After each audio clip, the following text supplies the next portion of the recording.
Transformers, more than meets the eye. Autobots wage their battle to destroy the evil forces of Cosmere Chronicles. Podcast we follow two first-time readers, Justin and Sheta, and we chronicle their journey through Brand Sanderson's Cosmere series. On today's episode, we'll be chronicling the Stormlight Archive, The Way of Kings, Chapter 70 through the end. So now, let's throw it over to the host of Cosmere Chronicles. This is Joe. Thank you, Joe. Welcome, everyone. As you heard, Cosmere Chronicles. And yep, we're here and we finished The Way of Kings. I'm Joe, your host, and usual, I'm here with Justin and Sheta. Howdy. Hey, kids. And I know that this is a little bit more of a dour mood here, especially for Justin, because, earlier today, I read that the Pussycat Dolls, they canceled their North American tour. What? What? Is that something I'm upset about? Yeah, because you bought tickets right away. Dang, sorry, the Justin. Pussycat Dolls. I don't even know. How do you not? Don't lie. Yep. So our random question this week will be, which member is your favorite of the Pussycat Dolls? I don't know what the fuck the Pussycat Dolls is. This is the first I've ever heard of whatever this is. They were some singing group popular in the mid-2000s. Popular-ish. Yeah, you know them. With two buttons. I haven't heard of any of these. Yeah. Did they do, Don't You Wish Your Girlfriend Was Hot Like Me? To be honest, Sheta, you're asking the wrong person. I just saw some article when I was scrolling through news that said they canceled their North American tour for like a reunion tour, and it's just like, you know what? I need to bring this up with Justin because it sounds like it'd be funny for him to react on the podcast. Sheta, are you trying to tell me that this is the group I need to blame for that annoying ass song? Yeah. Well, I guess I'm glad they canceled. I don't like them. Wow. Based on that one song. Uncultured. Yeah, Justin, you need to be cultured like me. Or, while working, I may listen to my 10-hour Vocaloid playlist. If I told people what I'm listening to, I think they would be horrified. So I can't speak on such a thing. All right. Well, here we go. Let's go with our actual random question. Another one given to us by a fan. This one's from Alcald946. Name a video game you would recommend to someone who has never played a video game before. Jesus, never played a video game. So don't go too advanced. Mario Kart? Actually, I'm going to go with... Oh my gosh, what's the name of that game? Either you're thinking Kingdom Hearts 3. No. Well, I guess I'll go with an answer because I got one. I'll go with, I guess, Kirby Superstar for the Super Nintendo because it's not too difficult. So you can play it on your... Yeah, you can play it without really knowing much about video games. And you'll learn it. It's fun. And also, you can do, if you have a friend, you can do co-op mode. Never played that one. I don't think I've ever played Yes, a single Kirby game except... Well, then it didn't leave much of an impression on me. Or it was me and your brother playing it. That sounds together, more and likely. You were just sitting there. Wow. You just get Justin and his brother mixed up? Like, one of them. Did we start the rumor Pretty that you're a similar twin, people. Justin? Yeah, definitely. This is a tough question. You got an answer, Sheta? Well, it's hard to say. Like, if it's with a friend, then I would play, like, Overcooked or something like that.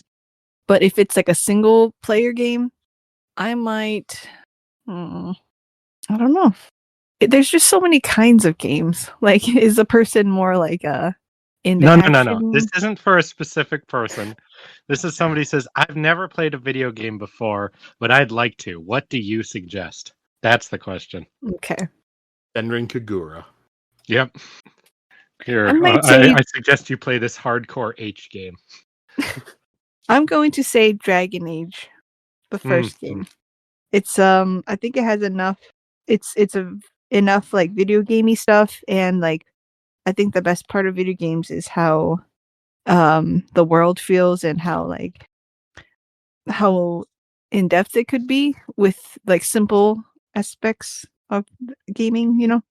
I think it's simple enough, but also not so boring. It's like a simpler version of more complicated games could be based off the same kind of format. So Yeah, and if you're not very good and you set it on the easier mode, that game's a breeze, but still fun because of the, character interaction you get to do and stuff, and the world building's very fun. Yeah, mhm. that's Yeah. a good one. Yeah, it's not as threatening as like Mass Effect is to somebody who has no idea how to aim their gun and stuff. Yeah, it's not too video gamey that might turn you off Mhm. and stuff, but it's video gamey enough that you would enjoy the fun parts of video games.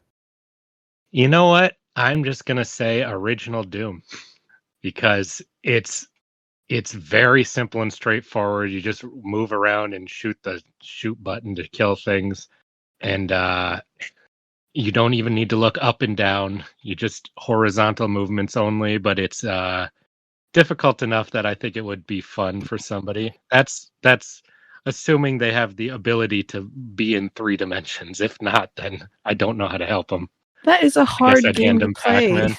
Well, yeah, I want to pick a hard game because hard is fun, I mean, like, a lot of people have trouble with motion sickness and getting the understanding the 3D Man, effect that's happening. I am not going to be trying to accommodate people who get motion sickness in my video game recommendation. They need to help themselves because that's a whole other problem. That's the game I grew up on, so I'm going to hand that to whoever asks me because then they'll get to shoot stuff with aiming not being as hard. That's the main thing. Or if they're a Star Wars fan, just go with Dark Forces. What did I just 'Cause that say? You gives can you- look up and down in that game, can't you? I don't think so, because I think the first Dark Force is just straight up more like Doom. At least Is when I it? played, I never looked up and down. Whole game you could, but never did. If you can, then I gave myself a slightly more difficulty, but I still beat it. Let's see. I'm finding out right now. Not that it matters at all, but I'm finding out. Do we count visual novels as a video game? Because then maybe like Fate Stay Night. Well, I didn't pick like a Telltale game or something because I wanted something with gameplay to it. Yeah. Oh, this game looks fun. Dark Forces? Mm-hmm. Looks just like Doom. Yeah, you should be able to get it on your PS5 because they made like a remaster one last You can look that up and released down last a year. little bit in this version I'm watching.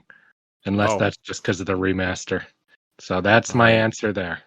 Okay, so we'll stay with Doom. All right, so there's our video game recommendations for people who have never played a video game before. So now let's go back to Brandon Sanderson. First, with a recap of last week's chapters, we're going to Justin this week. All right. Kaladin was watching Dalinar's forces be cut down and slaughtered. He said, "No, fuck that. That I'm not okay with that." And him and his bridgemen ran over and set a bridge down. Kaladin killed a fuckload of people, used his shining power to do so, fought his way, took control of some of the generals by ordering them around. People actually listened, and saved Adolin and Dalinar. Dalinar went back to Sadeas, said, "I'm buying all these bridgemen. Here's a sword." Sadeas said, "They'll be useless," and then he left. And I think that's it. I don't think anyone else had a POV chapter. I think it was just a couple really long-ass chapters. Well, you missed the scene that made you pick Dalinar last week as your character. He gave the sword. What about Elhokar? Oh, yeah. And he beat the shit out of the king. He just beat the ever-loving shit out of him to prove that I could kill you anytime I want because you're a dumb bitch who would get yourself in a position where I could kill you. So now you're going to put me in charge of, make me the war master, or I forget what the title was. And that was the chapters. All right, I think that's good enough. So then, so now this week we finished the book. We read all of part 5. So, as usual, I'll ask you guys, how'd you like these chapters? How'd you feel about this end of the book? I kept having to re-listen to it and be like, did I miss something? Like, because Miss something? Like what? It just ended very abruptly for me, and I felt like I missed something. But no, there was a lot of the real book ended last week, and this was kind of more of a epilogue setting up the plot points for the next one. Yeah, I felt like that too. There were a lot of interesting fact drops and stuff, but I felt like the climax happened last book, and this is and then they rested and had a little chat. Kind of. Yeah, this week was, definitely part 5 is kind of like just the epilogue part. It's like you said, like the climax was last week. This one was just fine, doing the finishing touches on all the characters. Honestly, it kind of reminds me a little bit of the Game of Thrones TV show, because usually for the seasons, the big, like, impactful episode would be episode 9, and then the 10th episode of the season would always be, like, more just setting up the next season of the show. Mm-hmm. But we did get a lot of reveals and stuff here this week. So yeah, so let's just get right into it then. Starting off, we're reading part 5, which is called The Silence Above. Starting off with chapter 70, Sea of Glass. And for part 5, there were no epigraphs included with it. So this chapter, we're back with Shallan after not seeing her at all in part 4. So Shallan's lying in her hospital bed, feeling miserable about what she had done. Disappointing Jasnah felt worse than the theft of the Soulcaster itself. And Shallan even finds herself missing Capsule. She wonders if how he had acted with her was just a lie. She thinks that he must have been genuine since he tried so hard to give her the antidote. And he had wound up eventually taking the antidote anyways, but didn't work on him. And Shallan wonders why the antidote didn't save him. And then something else struck Shallan. Jasnah had eaten that bread, but she didn't get sick and poisoned. Isn't that something you were pointing out, Sheta? Yep. This whole part was very nice to hear. Yeah, that chapter when Sheta said, "Wait, didn't Jasnah eat the bread?" I straight up just did not say anything. I didn't want to hint at anything for that. I can't believe you left me hanging like that. Just kidding. Well, here's the thing. If you went like, "Didn't Jasnah eat the bread?" And if I went, "She did eat the bread," that's a clear hint that something happened. Yeah. No. So by that makes sense.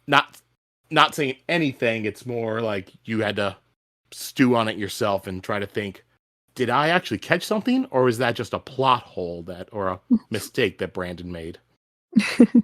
So anyways, Shallan, she grabs her sketchbook and begins flipping through it. And, while flipping through it, she sees many drawings of the symbol heads that she has been making. They're always looking around her, and sometimes she even hears them whispering. She gets to a blank page, and then she begins sketching Jasnah on that day. And the drawing that she's making, it's not as accurate as it would be if she had used a memory, but she remembers it well enough.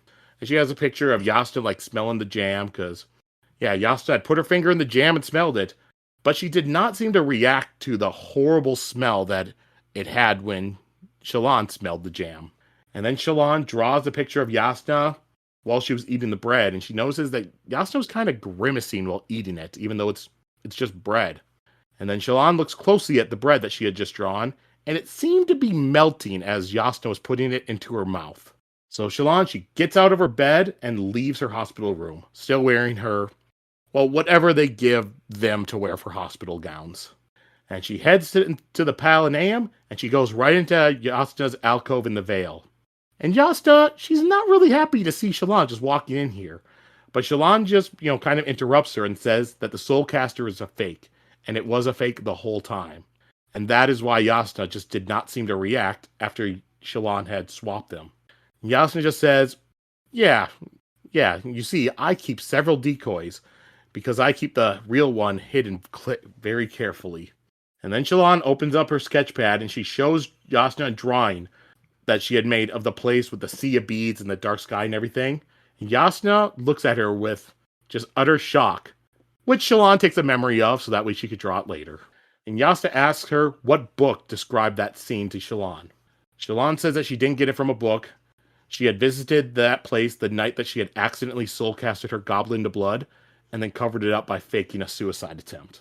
Jasnah just tells her, no, that's impossible. And Shallan says, there is no soulcaster. You can soulcast on your own, and use the fake soulcaster to hide that fact. Jasnah just falls silent. And Shallan says that she can do it too, and that it has to do with that place she had gone to and those creatures. Shallan says that Jasnah had been expecting poison, and thought that the jam was the poison.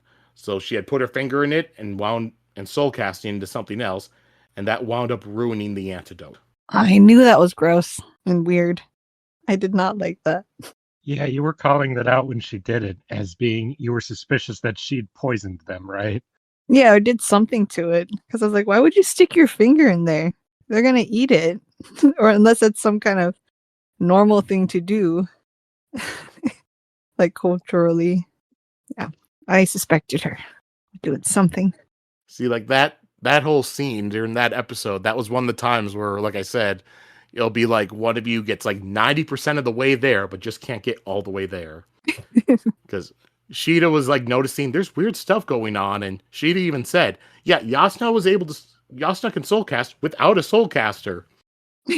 But yeah, you just didn't know how. Mm-hmm. So close, Sheta. Could have been a legendary call out. Well, it also didn't help that when Sheta said, yeah, she can soulcast without a soulcaster, Justin was just like, how can she do? Justin just like shot her down for that one. Yeah. I need your evidence, Sheta. This is why I evidence test these, because if you can answer my questions, then it becomes a I'll theory never and not have just the wild evidence. speculation.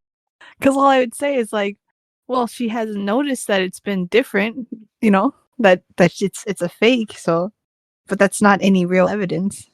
That's just speculations. The evidence would be basically what she says in this chapter, just all laid out side by side. So listen to how Shallan put this for your next theory, Sheta. You could wind up calling the whole book if you're able to just lay it out side by side like that. Yeah, but still, I'll have to make like conjectures and guesses based on stuff I don't know. Shallan says that, Jasnah also did not trust the bread. So when she ate it, she soulcasted it as she ate it. And she tells Jasnah that, don't trying to tell me something different, because Shallan had taken the soulcaster the night that Jasnah had given her lesson, which, from the look on Jasnah's face, you can tell that she's kind of shocked that she had swapped them so long ago. And then Jasnah just says that Shallan's just delusional. So Shallan responds that she will have to show her then. And in her mind, Shallan speaks out to the creatures and asks if they can return her to that place. They say that she needs to say something true. The more true, the stronger the bond. Shallan says that Jasnah's soulcaster is fake, but they tell her that they must know something true about Shallan. The stronger and more hidden the truth, the more powerful. And they ask, what are you? And Shallan responds, what am I? Truthfully, I'm a murderer. I killed my father. Gasp. And then the voice responds, a powerful truth indeed. And then the room vanishes and Shallan falls into the sea of beads. She's in them and it's just beads, so she can't really swim or anything. So she begins seeking into them. The beads are filling her mouth and now she's beginning to panic. And then the beads above her just separate and she is pulled up by Jasnah onto a raft that's made of beads. And Jasnah calls her an idiot and they fall back into the normal world. Jasnah says that Shallan has no idea how dangerous it was to visit Shadesmar with only a single dim sphere. And Shallan tells Jasnah that she wants to be part of it, whatever Jasnah is researching. Jasnah says that she has no idea what she is talking about, and Shallan responds that there's a simple cure for that.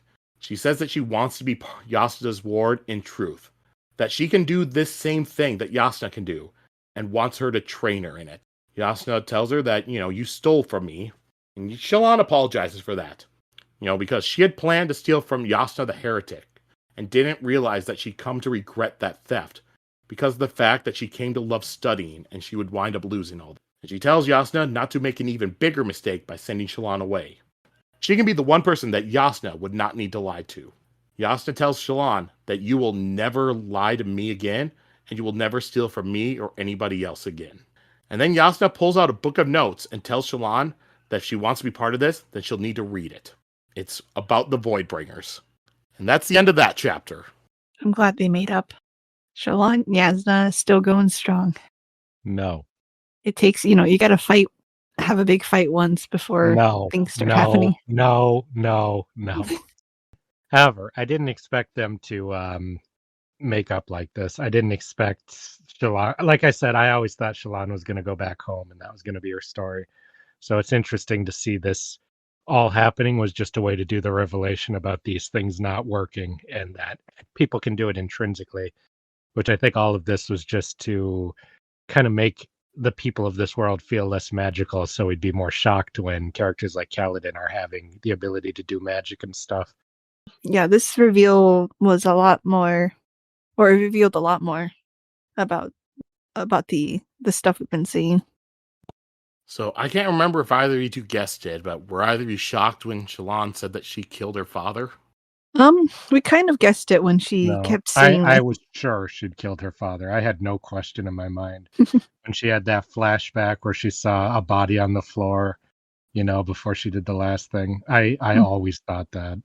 yeah, Especially when they said that he was so abusive and bad and stuff, like he wasn't a good guy. she had a cartoon flashback, like,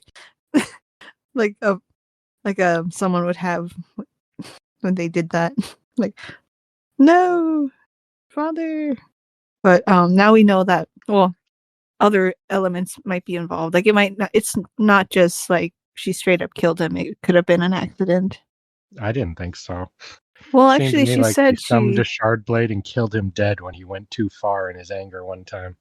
well, that she might have used her powers on accident, accidentally on purpose, kind of thing. That I don't remember. Didn't it imply that her shard blade, she didn't like drawing it because it was tied to that guilt? That's how I remembered it.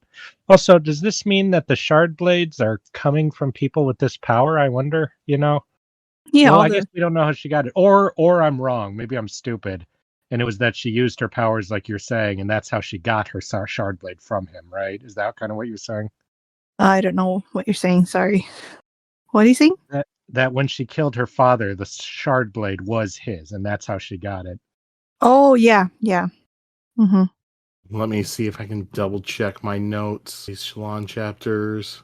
I'm putting you checking your notes in quotes. Like, you know what happened. You're just pretending to check your notes. That's too many chapters to have to. Never mind. Jeez, what a cock tease. Yeah, someone less lazy than Joe, tell us what happened.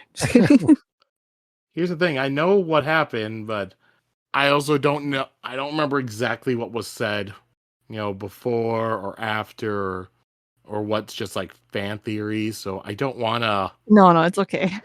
say We say stuff a lot that's of not shit. actually true. I don't think we talked too much about Shallan's maybe murder when we were thinking about that. What do you mean to talk too much about it? Like the details, Oh, no, not really. Yeah. She remembers another weapon and thinks that she can't use that because she promised herself. But then she begins the process, 10 heartbeats, to bring forth the fruit of her sin, the proceeds of her most horrific act. Yep. Okay, so she got it from her father, yeah. Her dad was just a merchant, wasn't he? He wasn't a king or anything, right? Like a small lord, right?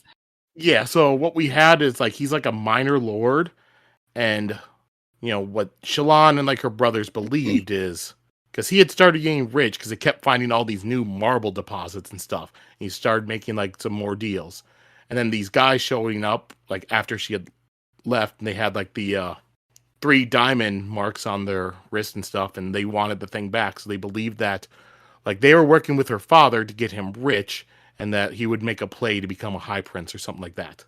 That was like Shallan and Balat's like running theory. Okay. Thing. Balat didn't get a POV. I was hoping you would. Oh, no. He had an interlude chapter. Yeah, I thought he might graduate and become a main character. Maybe next book. Let's hope. All right. Is there anything else from this chapter either you two want to go over? I just thought, I wrote this under this chapter, so I'll just say it now, that it's interesting. She had to pay a truth to get the magic to work, and that Szeth is a truthless. And I was like, what does that mean? Ooh, that's a good one, Sheta. Mm-hmm. All right. So this chapter was titled Sea of Glass. So why do you believe that was chosen for the chapter title?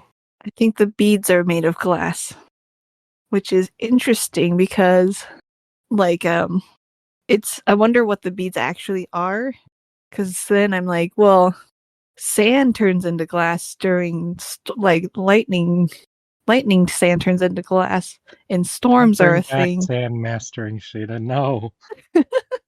And if you master the sand, you're radiant. No, it's just interesting that they're. I wonder if the imagery is actually just something more like that, connected to the storms and rocks or sand and earth and stuff like that. Those kind of things. Those are all elements that I think are all connected somehow. But right now, it's just a sea of glass that she's transported to. I can't think of any joke answers. Waste your time. You can do a real answer. You gave I'd the give you real a joke answer. answer. It's the sea that she went into. Sea of Glass. It's the next to Sarah J. Maas book. For some reason, I imagine the music playing in the Sea of Glass is music by Philip Glass. I would see that movie so fast. That sounds awesome. Right? Who's Philip Glass? He's a composer that makes really like moody, epic music. He also did the soundtrack for Fantastic, so you couldn't tell that he has any talent whatsoever. Oh. Has he done any other movies? Yeah, but that's the one you'd know. don't. That's not a high recommendation. Joe, you know that really epic thing that was in like Watchmen? Was it Watchmen? Yeah, but it wasn't the main trailer one. Mm-hmm. That's the one you'd know best. That's the one most people know best. It's from another movie, but it got used in marketing for that movie. Yeah. It's very epic and worldly and stuff. We'll put it in look him up later. Yeah. All right. I think that would be a great composer for the movie when they make this movie. Well, let's then move on to the next chapter. Chapter 71, Recorded in Blood. And this is a Szeth chapter. So, Szeth, son Villano, Truthus of Shinovar, has reached the final name on his list. King Taravantian of Kharbranth. So Szeth, he's sneaking into the palace. The instructions stated for Szeth not to kill anybody as he snuck in. Only to kill Taravantian. Yep, he knocks out the guards while he's going in, and then eventually he reaches Taravantian, who's, sitting, with his back to Szeth. And Szeth's instructions also stated for him to, when he sees Taravantian, to say, "The others are dead, I've come to finish the job." And to make sure that Taravantian heard and acknowledged this before killing him. So Szeth says that to Taravantian, and Szeth lifts up his shard blade, but Taravantian just does not react. So Szeth asks if he heard him, and Taravantian asks if he killed his guards, and he calls him Szeth, son Villano. And Szeth freezes up and takes a step back. And Taravantian says, "You've done well," and asks Szeth if it was destiny to be given the shard blade and cast out by his people, and absolved for his sins that his masters make him commit. But Szeth says that he is not absolved. Taravantian says that he kills, and Szeth says that it's his punishment, and that he is truthless. But Taravantian tells him that Szeth knows much truth, much more than his countrymen. And he turns around, and Szeth can see in his eyes that Taravantian is not a simpleton. And then out of his robes, Taravantian pulls out Szeth's Oathstone. Yes. Yeah, I didn't expect that at all. I think it's very funny to have Taravantian, who seemed like nothing, be a stealth actual character. Can't believe it. There were one or two very small hints, with him. I remember him talking to Jasnah or Shallan, being like, yeah, him just hinting that, he's not just great and there's some darkness with him. He did have a weird vibe.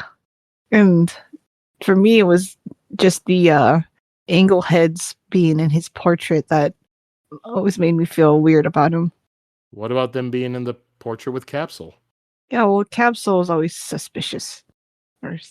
Now Capsule was always suspicious? Well, I never trusted him because his intent was always hidden. Whether it was an intent to kill or, seduce a young girl, I wasn't sure. So the level of sus for him was shifting, but I never trusted him.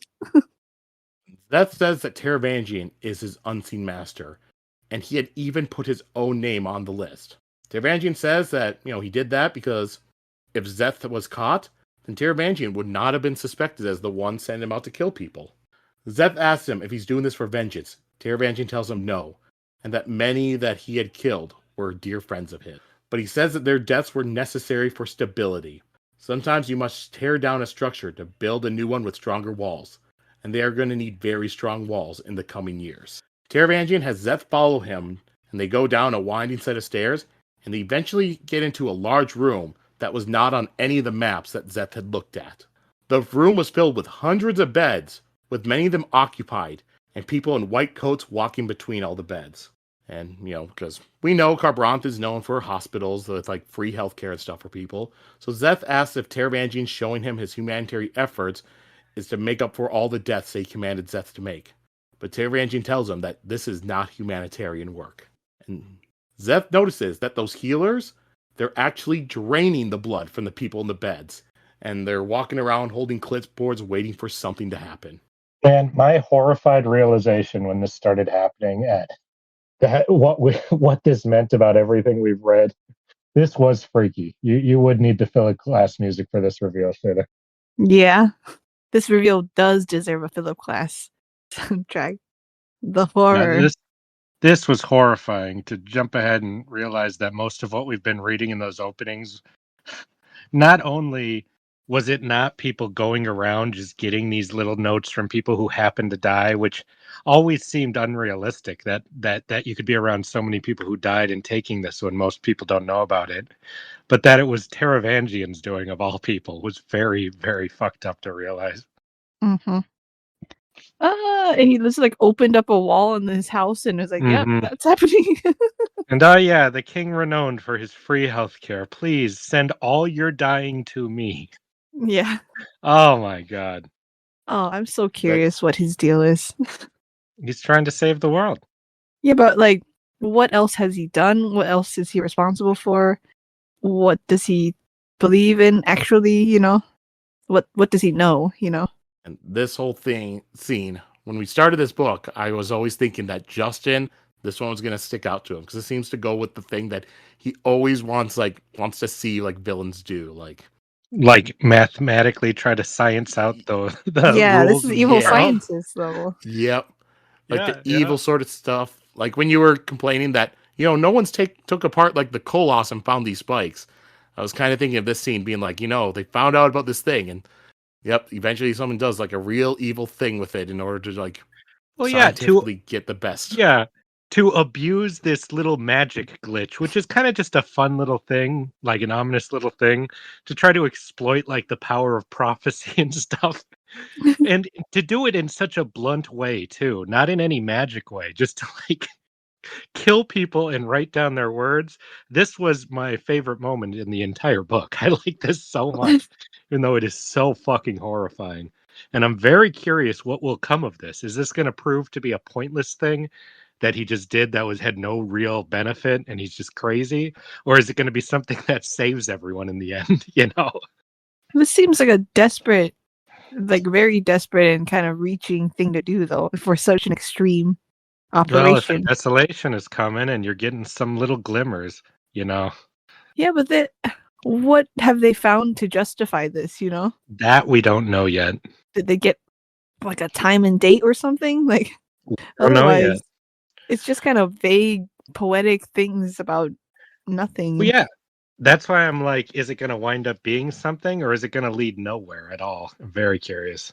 And have they found anything already that makes this a valid operation that he'd build huge hospitals just to cover up, Crazy kings. Either crazy or the only sane man they have, one of the two. Yeah. Are we gonna have a crazy kings poll at the end? Well, maybe worst kings. I think worst kings is I think we have our kings ranking. Worst kings is who's at the bottom. Okay. Yeah, we did the ranking of kings for how well, but granted that did not go how good and evil they were. We ranked them for how well we thought they were as a leader. I mean, free healthcare is pretty nice. I really like the line he says of, we try only to bring the most terminal people here because once you come in here, you're never allowed out, even if you get better. But also, I should admit that we don't always have enough, so sometimes we do need to grab just random people. So Szeth asks, are these people, are they killing them? Taravangian says that draining the blood is an easy and slow way to kill them. And like Justin said, they try to only bring the worst cases from the hospital, but sometimes they need more bodies, so they bring the forgotten and lowly who will not be missed. And Szeth takes a step forward to stop this, but Taravangian, holding his oath stone, commands him to stop. Taravangian tells Szeth that he doesn't send Szeth out to do his bloody work for him because he does it here himself. He's even personally taken the blood from some people on it. See, that's the scariest part. Imagine that you come here for free healthcare, and then you see the king of this land sitting there taking your blood all creepy. Like, I know he does that so that he's not only ordering people to do it, but I think I'd rather think I was just kidnapped and not know that the king was doing this to me. It's the honorable thing to do. You wouldn't do something you wouldn't have your Oh people my do God, something. does he follow the codes? Is that what you're saying? Of course he follows the codes. Oh God. Szeth asks why he is doing this. And then at a nearby bed, a young man says, "The day was ours, but they took it. Stormfather, you cannot have it. The day is ours." They come, rasping, and the lights fall. "O Stormfather." And then the man dies. And a woman with a clipboard, she steps forward quickly and writes down what he says. Taravangian asks if it's better for one man to sin than for a people to be destroyed. He says that he doesn't know why, some speak, but others don't. But the dying see something before they die. He says that it all began 7 years ago, around the time that Gavilar was investigating the Shattered Plains. It is coming, and these people see it. Their words might save them. Szeth calls him a monster. Taravangian agrees with him, but he is a monster that will save this world. He tells Szeth that he has one more name to add to his list. He had hoped to avoid it, but he cannot let him seize control, because it will undermine everything. Dalinar Kholin. He says that must be done quickly before Dalinar can unite the Alethi High Princes. And that's the end of that chapter. Yeah, that's so interesting because it means that he's whatever is talking to Dalinar, the king is working directly against it because he does not want that uniting. So I think that's very fast. That he asked, is it better for a people to die or for one man to sin? But seeing that he's going against this force that we learn about a bit later makes me think that he's not going to wind up working on the side of the angels at the end of all this. It's nice to know that something like this isn't working on the side of the angels. And that usually when someone does something that's seen as probably evil and cruel and stuff, it's probably bad. Like bad guy side, I mean, it could be that, not. or it could be that it all is useful in the end. And we have a question of, like if you use things that are gained from evil means, is it morally okay? If you did just because you didn't do it, I mean, that's how people justify that their actions, In the time, yeah. But after, we'll justify it by saying that was evil, but we got this medicine out of it or whatever. We'll see. I don't until they show me that they got some great evidence and they did save people. So far, nothing. So we don't know. Maybe Dalinar will doom the world. We'll see. Yeah. I just think that Dalinar's not a saint either, so yeah. Compared to this, Dalinar is definitely a saint. And this also kind of goes against what Teft was telling Kaladin about like what the book would say with like the radiance and stuff.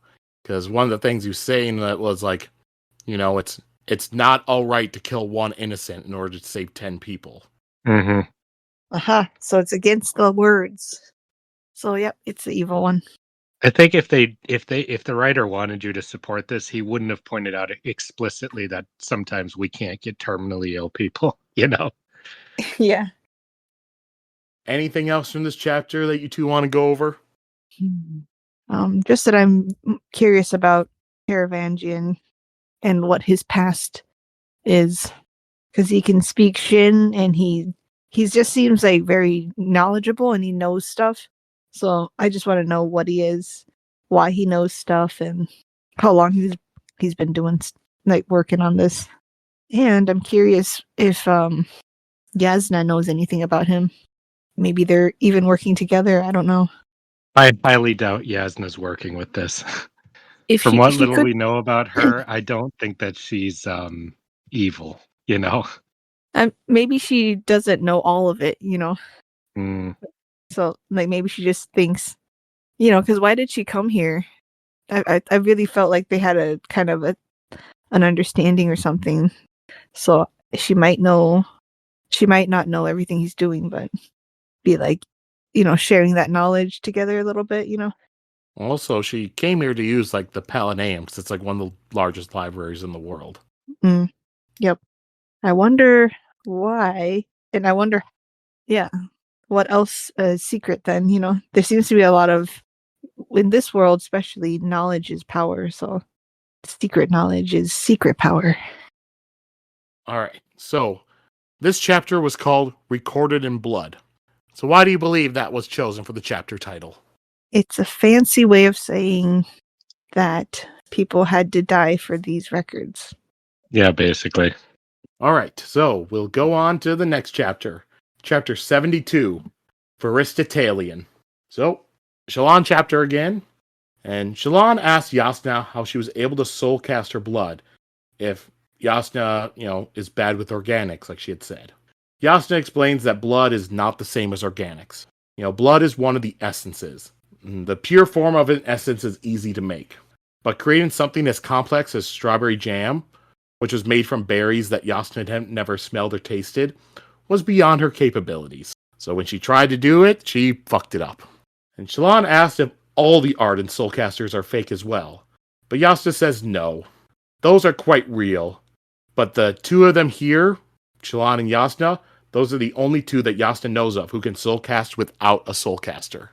And then Shallan asked about the symbol-headed creatures, and asked if Jasnah can see them, and she shows her a picture of them that she drew. Jasnah asked if Shallan, can see them in Shadesmar. And Shallan says that they're around her pretty much all the time, and asks if Jasnah can see them. Jasnah explains that they are a type of spren, and they are related to what Shallan can do. 2 orders of the Knights Radiant possess inherent soulcasting powers. Jasnah had assumed that Shallan, but no, that obviously wouldn't make sense. And she tells Shallan that she will explain as she trains her. And she tells Shallan that each Radiant's powers were tied to the spren. And Jasnah then says that they need to speak of the Voidbringers. Shallan asks why Jasnah is bothering with these myths and stories. Jasnah says that she's been looking at supernatural events and finding the natural meanings behind them. The Voidbringers had a real-world correlate, and those were what created the legends.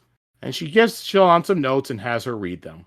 Jasnah explains the Voidbringers were real, and they fought so often that men began to speak of them in metaphors. And Shallan reads the passage. Flame and char, skin so terrible, eyes like pits of darkness, music when they kill. Jasnah explains, says that they defeated the Voidbringers, but the legends left out one thing. The legends said that they had destroyed the Voidbringers, but that's not how humans work. They don't throw away something they can use. And Shallan feels a chill and looks over at the Parshmen. They didn't destroy the Voidbringers. They enslaved them. That's the end of that chapter. I can't remember for sure, but I'm pretty sure that's another one we talked about, right, Sheta? I felt like we did, yeah. Especially skin ash, kill with music. It's all right there. Yeah, the distinct skin patterns. Mm-hmm. Yeah, but it's nice to see it said. What was I gonna say? I still think they're aliens. Wait, what do you mean still? I've never heard about this before. Yes, aliens, but maybe dimensional aliens. Oh, not aliens from other Cosmere places. That's what it was, right? Yeah, or straight up aliens. Yeah, or straight up aliens. In a movie they'll just look like aliens, like Chitauri with skin. They look like Chitauri. Oh, that'd be so boring. Yeah, that's how I imagine it. Chitauri with carapace. That'd just be their armor, and their skin would be kind of modeled. It's you saying that they're going to have monster faces. That I wouldn't like that. That'd be so boring. Well, they'd have a helmet, and it would look monstery, but then when you take it off, it'll be like a human face. Mm-hmm. You're saying that that'd be a twist, but we already have Parshmen. Oh yeah, but you'd see maybe a pretty face or a young boy's face or something. Also, they could not take off their helmets. They would whoosh off in a movie. You're doing the Marvel mask come off whenever you talk. Yeah. Why are you trying to ruin this movie, Sheta? I'm just getting ready for the worst. That's all. Oh, that's not the worst. It could be much worse than that. Because I really feel like having them have carapace armor that they just remove defeats the entire purpose of the carapace armor, and yeah. Just pay no mind to Sheta. She's trying to piss us off. I am not. And I guess also I have to remember that Brandon Sanderson has more creative control. Maybe if this was just a straight up like Amazon Prime show, they'd do that. I don't know how controlling he is. So some guys or some writers, it's hard to speak up to Hollywood people and stuff like that. So I don't know how much of a dick he is, where he would be like, no, I don't want it to be like that. It's got to be like this. Like, I'm not sure. When the studio comes to him and it's just like, you know what? We know Dalinar's supposed to be older, but we kind of want a young guy, so we're going to make him 25 instead. Yep. Yeah, the studio decides they're just going to merge Adolin and Dalinar into one character. Makes sense. With how we've seen some of these like modern things going, you'll be lucky if Adolin and Dalinar are even in the show, and they don't make up some like original plot about other characters that are just made up for the show, or like a character who was referenced for one line and have it be based like tangential to these and pretend it's canon with the books. Oh, stop it. I think you're the best one at doing this. But the thing is, once again, with the amount of control that Apple TV has with Brandon Sanderson, that's not going to happen. This is not just like he didn't just sell the rights to like Brian Lee O'Malley was involved with the Scott Pilgrim anime, and the plot of that was that it wasn't actually adapting the comic. You never know what's going to happen. I don't trust any of yous, is what I'd say.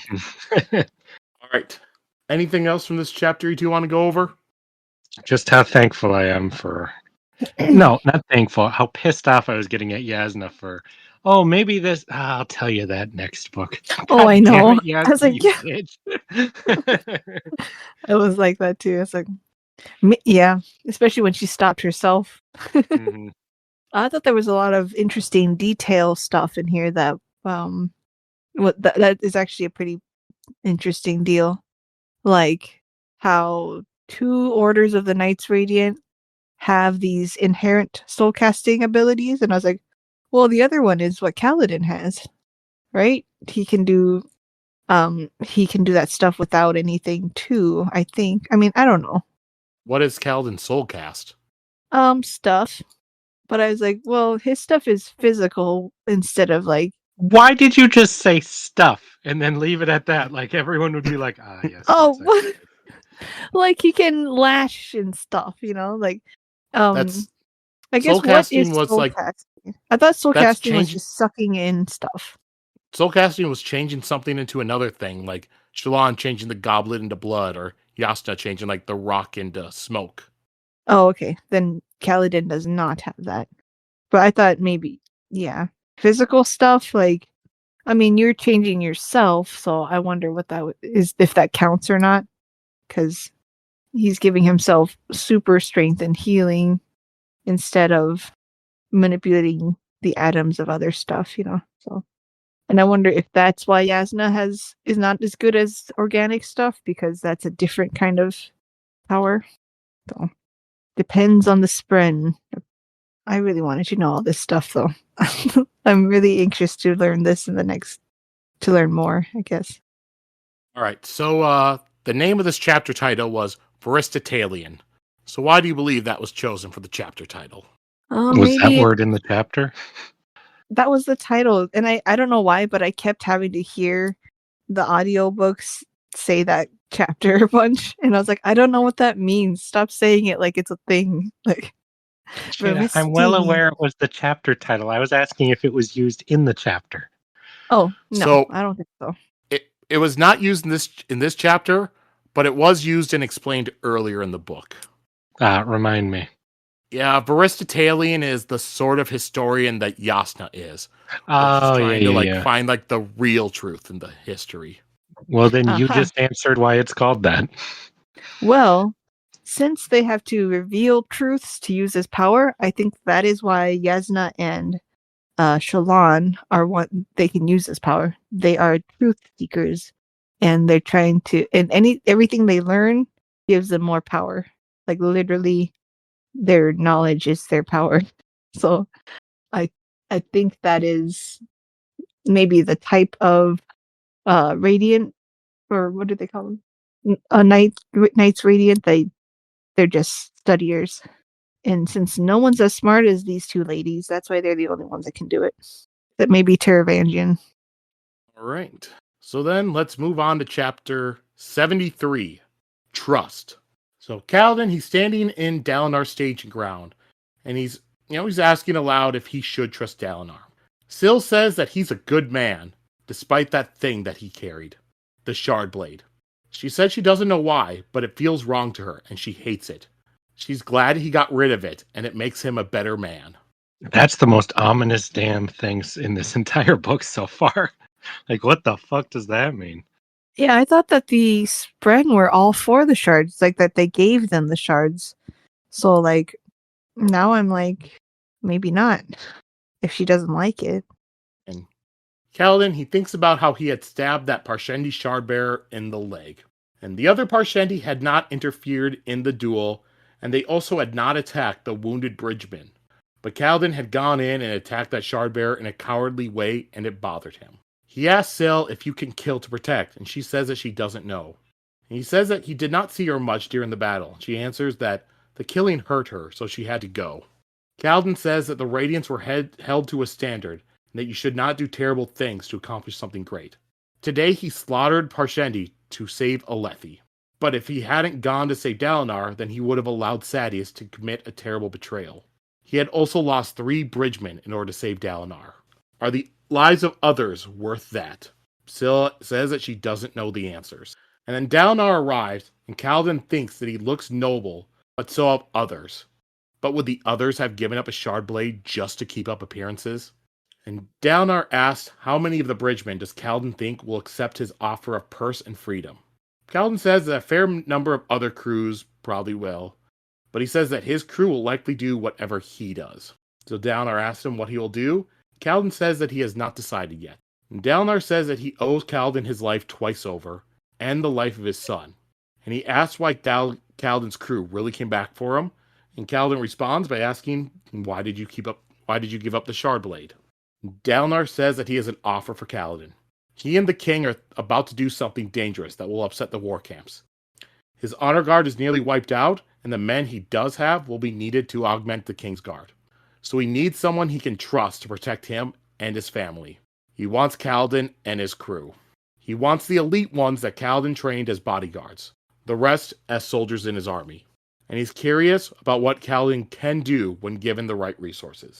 Kaladin asks what Dalinar is planning, and he tells him that he's going to be taking their games away from them, and he expects the others to react like children. Kaladin tells him that he'll augment Bridge 4 to become honor guard. The rest of the bridgemen he'll train as a spearman group.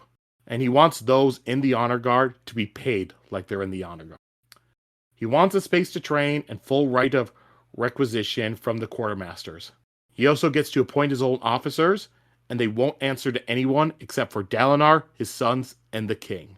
Because if he is expected to protect Dalinar and his family, then he cannot be put in a position where light eyes from other camps can just come and order him around. Dalinar says that if he does this, then that will wind up pretty much giving Kaladin the same authority as the light eyes of Fourth Dawn. But he does come around and agrees to it, and he appoints Kaladin the rank of captain, which is the highest rank that he dares appoint a Dark Eyes. And he'll let it be known that Kaladin is outside the chain of command. Kaladin cannot command light eyes of lower rank, and higher rank light eyes will have no authority over him.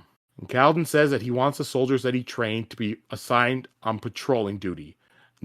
He does not want them on plateau assaults for at least a year.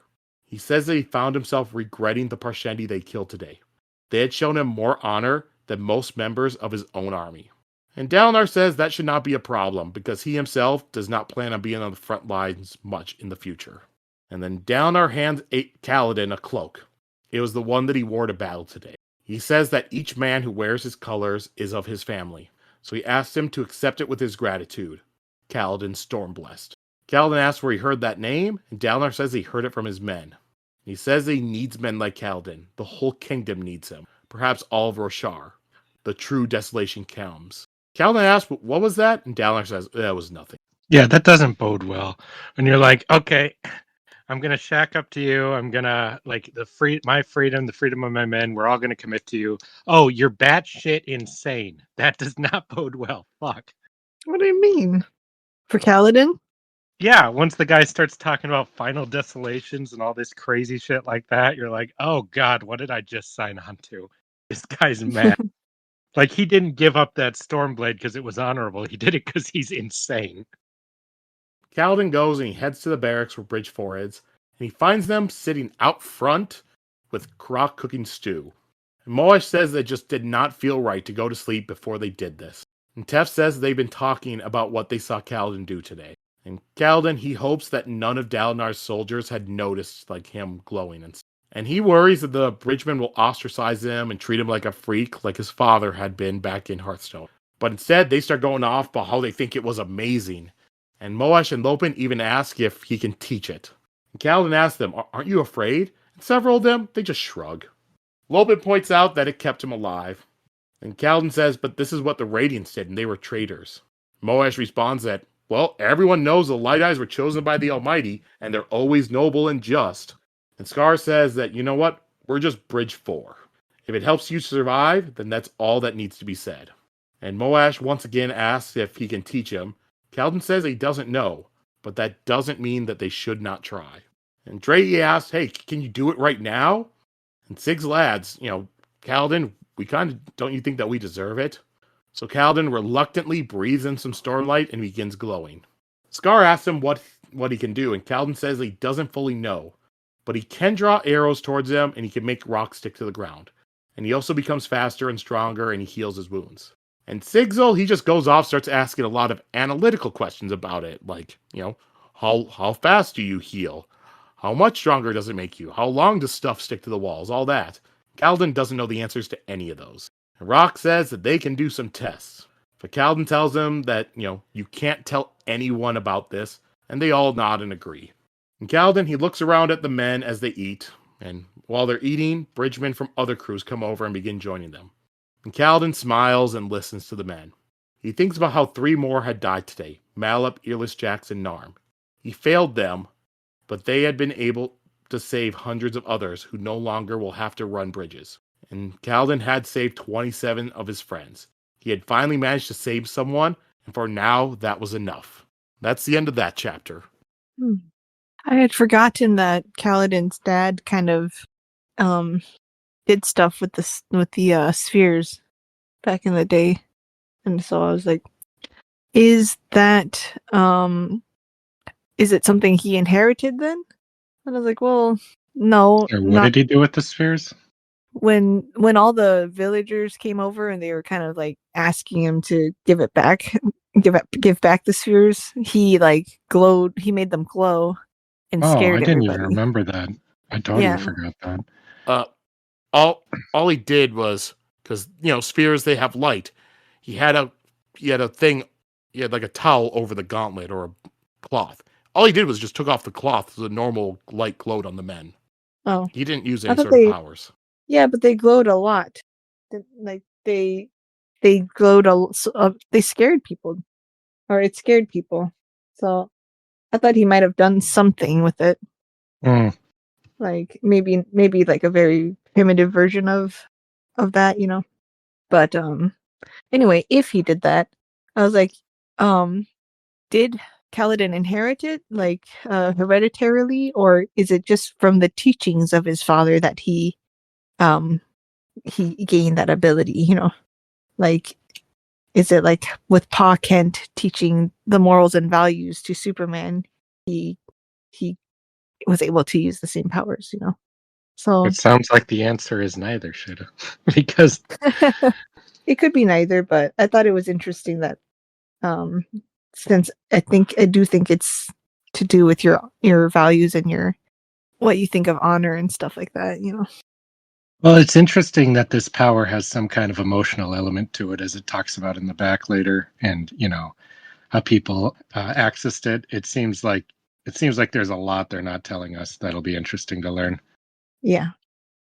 And then Moash in particular really wants to learn how to do it, and so I hope that it doesn't corrupt him and he. Corrupt him. He wants to know how to do it so he can kill that guy. Yeah, so I'm like nervous because you want to think everyone in the crew is a good guy and stuff, but like some of them are criminals and they all have mysterious pasts. Just because they like Kaladin doesn't mean they're good. So I don't know. I'm kind of nervous about Moash. I do like that Sigil immediately wanted to do tests and experiments. And then I had one thing about how the stew tasted better than usual, and I wondered if the light enhanced his senses to make it taste better because that was a I little think it's bit. I think it's simpler than that. I think it's just eating stew as a free man. Oh, you don't think it's a power thing? No. I mean, that's not how I interpreted it. I thought that too, though. Like he didn't even want to eat it a moment before that, and then after he was like, "Ah, this is the best stew ever." Anything else from this chapter you two want to go over? No. All right. So this chapter was titled Trust. So why do you believe that was chosen for the chapter title? Because Kaladin and Dalinar trusted each other. I think so. But like, isn't there another word when you say trust in, I don't know, like a trust fund kind of thing? Kaladin opened a trust fund. I like that, but like, it's kind of like a savings or something, I don't know. I thought it might have something to do with what they're storing up for what's coming and stuff. All right. Well, An arrangement whereby a person holds property as its nominal owner for the good of one or more beneficiaries. That's the definition you're thinking of, Sheta. Yeah, that. Deals were made, Yeah, but nobody is holding property as the nominal owner for the good of one or more beneficiaries. So I don't think that counts. You don't think Dalinar's holding them property? They're not slaves anymore. Yeah, but he's basically like, I kind of want these guys to be in my army since everyone's dead. Even if he was, he wouldn't be doing it for the good of one or more beneficiaries. The good of the world? Why do you want to force this random thing you said to work so bad? No, So okay. Sheta, he's not forcing them into his army. He's offering some people, money if they choose to leave, or if they choose not to, he's offering them jobs. All right, fair. All right, now we'll go on to chapter 74, Ghost Blood. So once again with Shallan. So Shallan, she looks up from Jasnah's notes and says that Jasnah is right. The Voidbringers are the Parshmen. So Shallan asks what's next, and Jasnah says that the Parshendi are the key. Jasnah says the disaster awaiting them is real, and she is terrified. Shallan says that they have the Parshmen tamed, but Jasnah questions if they really do. They have the Parshmen so integrated into their lives, and yet one group had suddenly become warriors. And she explains that back during the heraldic epics, there would be periods of peace, and then suddenly an invasion of Parshmen for reasons people did not understand. And Jasnah talks about how the Parshendi, they can communicate amongst themselves even from far away, kind of similar to a span reed. So what would happen if every Parshman of Roshar turned against their masters at the same time? They would be devastated. Jasnah says they need more information, because the stories they had also told of creatures fighting alongside the Parshmen, such as beasts made of stones and other oddities. They have exhausted all that they can learn in Kharbranth. So she asked if Shallan really wants to delve into this, because she won't be able to return to her estates for some time. Shallan says that she can't just abandon her brothers, but this is bigger than any of them. She has to help, and she'll find some other way to help her family. So Jasnah tells Shallan to pack, because tomorrow they're leaving on that ship that she had chartered for Shallan. They're not leaving to Yakaved, but they're going to the center of it all. They are going to the Shattered Plains. They will find out if the Parshendi were ever ordinary Parshmen, and if they were, then what was it that set them off? Jasnah explains they need to learn this before someone else does and uses it against them. She says that there are others looking into this, and that is why people have been trying to assassinate her. There are likely many groups, but the one that she knows of is called the Ghost Bloods, and Capsule was a member, because she had found their symbol tattooed on his arm. And Jasnah shows Shallan the symbol, which is of 3 interconnected diamonds. and Shallan recognizes it. It was that same symbol that Non-Balat had showed her, all that time ago. Their steward, Luesh, he had worn it, and those men that were pressuring Non-Balat, who had been working with their father before that, had it tattooed on them. And Shallan tells Jasnah that she thinks that her father might have been a member of this group. And that's the end of this chapter. Ghost Blood sounds like a band. Yeah, he's a member of this band. Like a metal band. Yeah, Ghost Bloods. He had a tattoo. Pretty cool. That would go on my tattoo list. You would get that tattoo. Yeah. They sound like losers. If they have Capsule and Shallan's father in the group, they can't be that cool. Now I wonder if Capsule knew her father, Ew. Why is that why is that ew? That's gross. I don't know How? why. He's gonna go seduce his friend's daughter, or it's all gross and weird. It's weird for people who know your dad to hit on you. What in the hell are you talking about? This is maybe something happened in my past. I don't know. That's really weird. So Sheta, that's gross. Someone that knows your dad hitting on you is gross. But if it's, Vin and Kelsier, totally normal. Completely Someone who fine. could be your dad. Just fine. Yeah. But no, I do think Capsule knew who her dad was, because in some of the earlier chapters, he was talking about her dad, and she's like, "Wait, did you know my father? Or do you know of my father? I've heard some stuff about him." Yeah, we've had shared a beer. Ugh. But also, it could have been him just trying to use her and trying to get same thing. Like when he wanted to go back to her estates, it could have been just using her and stuff. Oh, he wanted to go back to her house. Sorry. All right, creepy. That's true about the estate thing. I didn't think of that. That's a good point. Okay, so I was like, so is Jasnah saying that the desolation is the Parshendi turning against their masters with Order 6-6? No, she's saying that the desolation was something that happened to the Parshendi, and now in the modern day, they've basically become a part of our society as either some stealth thing or something we did to try to use them that people have forgot about. Yeah, but that the big desolation she's thinking is just the day they turn on us. Is like No, just that would be the danger if a desolation comes. Yeah, because I'm like, a desolation sounds like a much bigger deal than just that, Yeah, whatever triggers that to happen. That's what her worry is. Okay. Yeah, because she sees it as you had the desolations, which were many wars against the Voidbringers, or the Parshendi, whatever you want to call them. Many wars over and over again with them that almost destroyed them, and then eventually they somehow turn the Voidbringers into their slaves. So they weren't their slaves before, but now they are, according to how she explained it. This is a theme that we've seen before, so I think it's interesting he's doing it again with don't trust your servants and slaves too much. The folly of the rich, or is to rely on people that probably want to kill you. I like how "don't trust your slaves too much" is what you think is a somewhat relatable message he would be giving us specifically. The moral of this story is just don't trust your slaves that much. They could betray you at any time, Never forget that. Always remember how dangerous your Ska servants are. Well, Justin, how closely do you trust your slaves? Am I missing something here? Am I supposed to have some?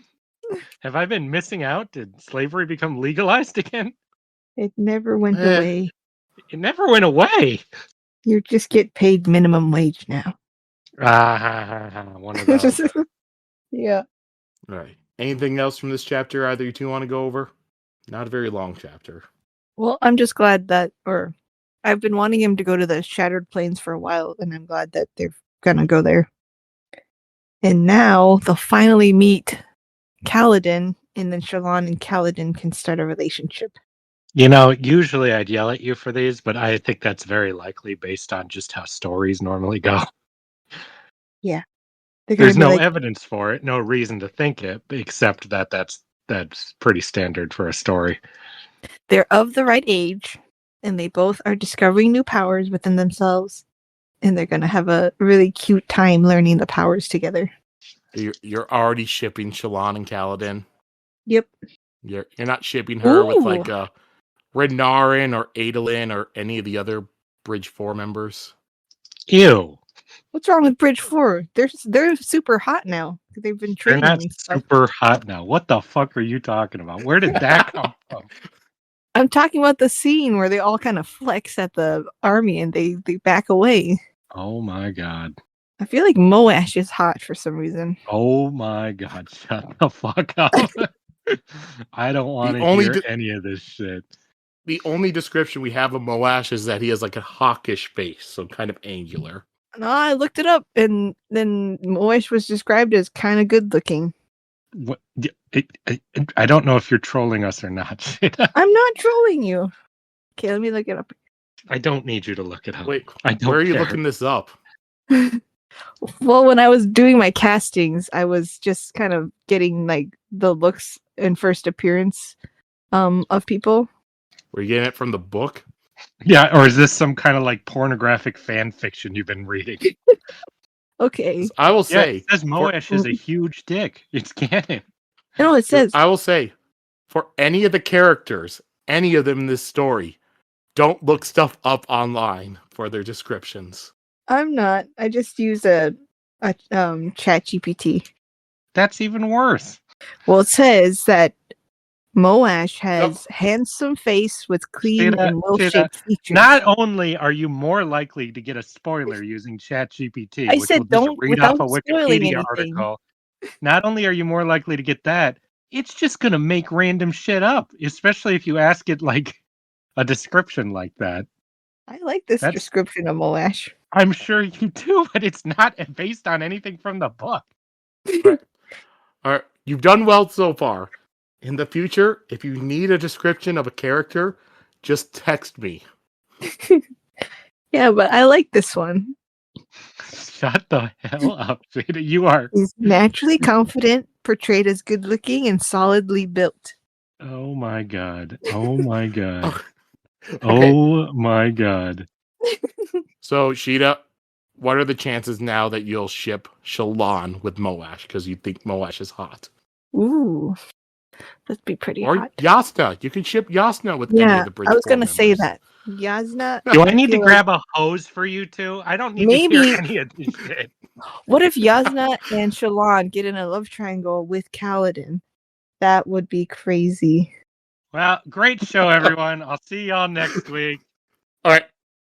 Anything else from this chapter that has nothing to do with shipping? No, Nope. Nothing else from this chapter that has anything to do with shipping or not. All right. So the title of this chapter was Ghost Blood. Why do you think that was chosen for the chapter Oh, god title? damn it. Shut the fuck up. I'll tell you, you know why it was called Ghost Blood. It's the name of the band. Yeah, it's the name of the fucking band. Yeah, it's where we know we learn the name of the group. Ghost Blood. Is Ghost Blood spelled with a U? Like young blood. Young blood is not spelled with a U. Is it? Isn't it? No, it's just It's young always- blood. It's always spelled like that in my head. I don't know. Young blood. Sheta, you are broken. Something is broken in you. All right. Well, here, let's just move on to chapter 75, the last numbered chapter in this book. In the top room. So, chapter begins, Dalinar, he goes into another vision, and he has a decision to make. The visions had lied to him.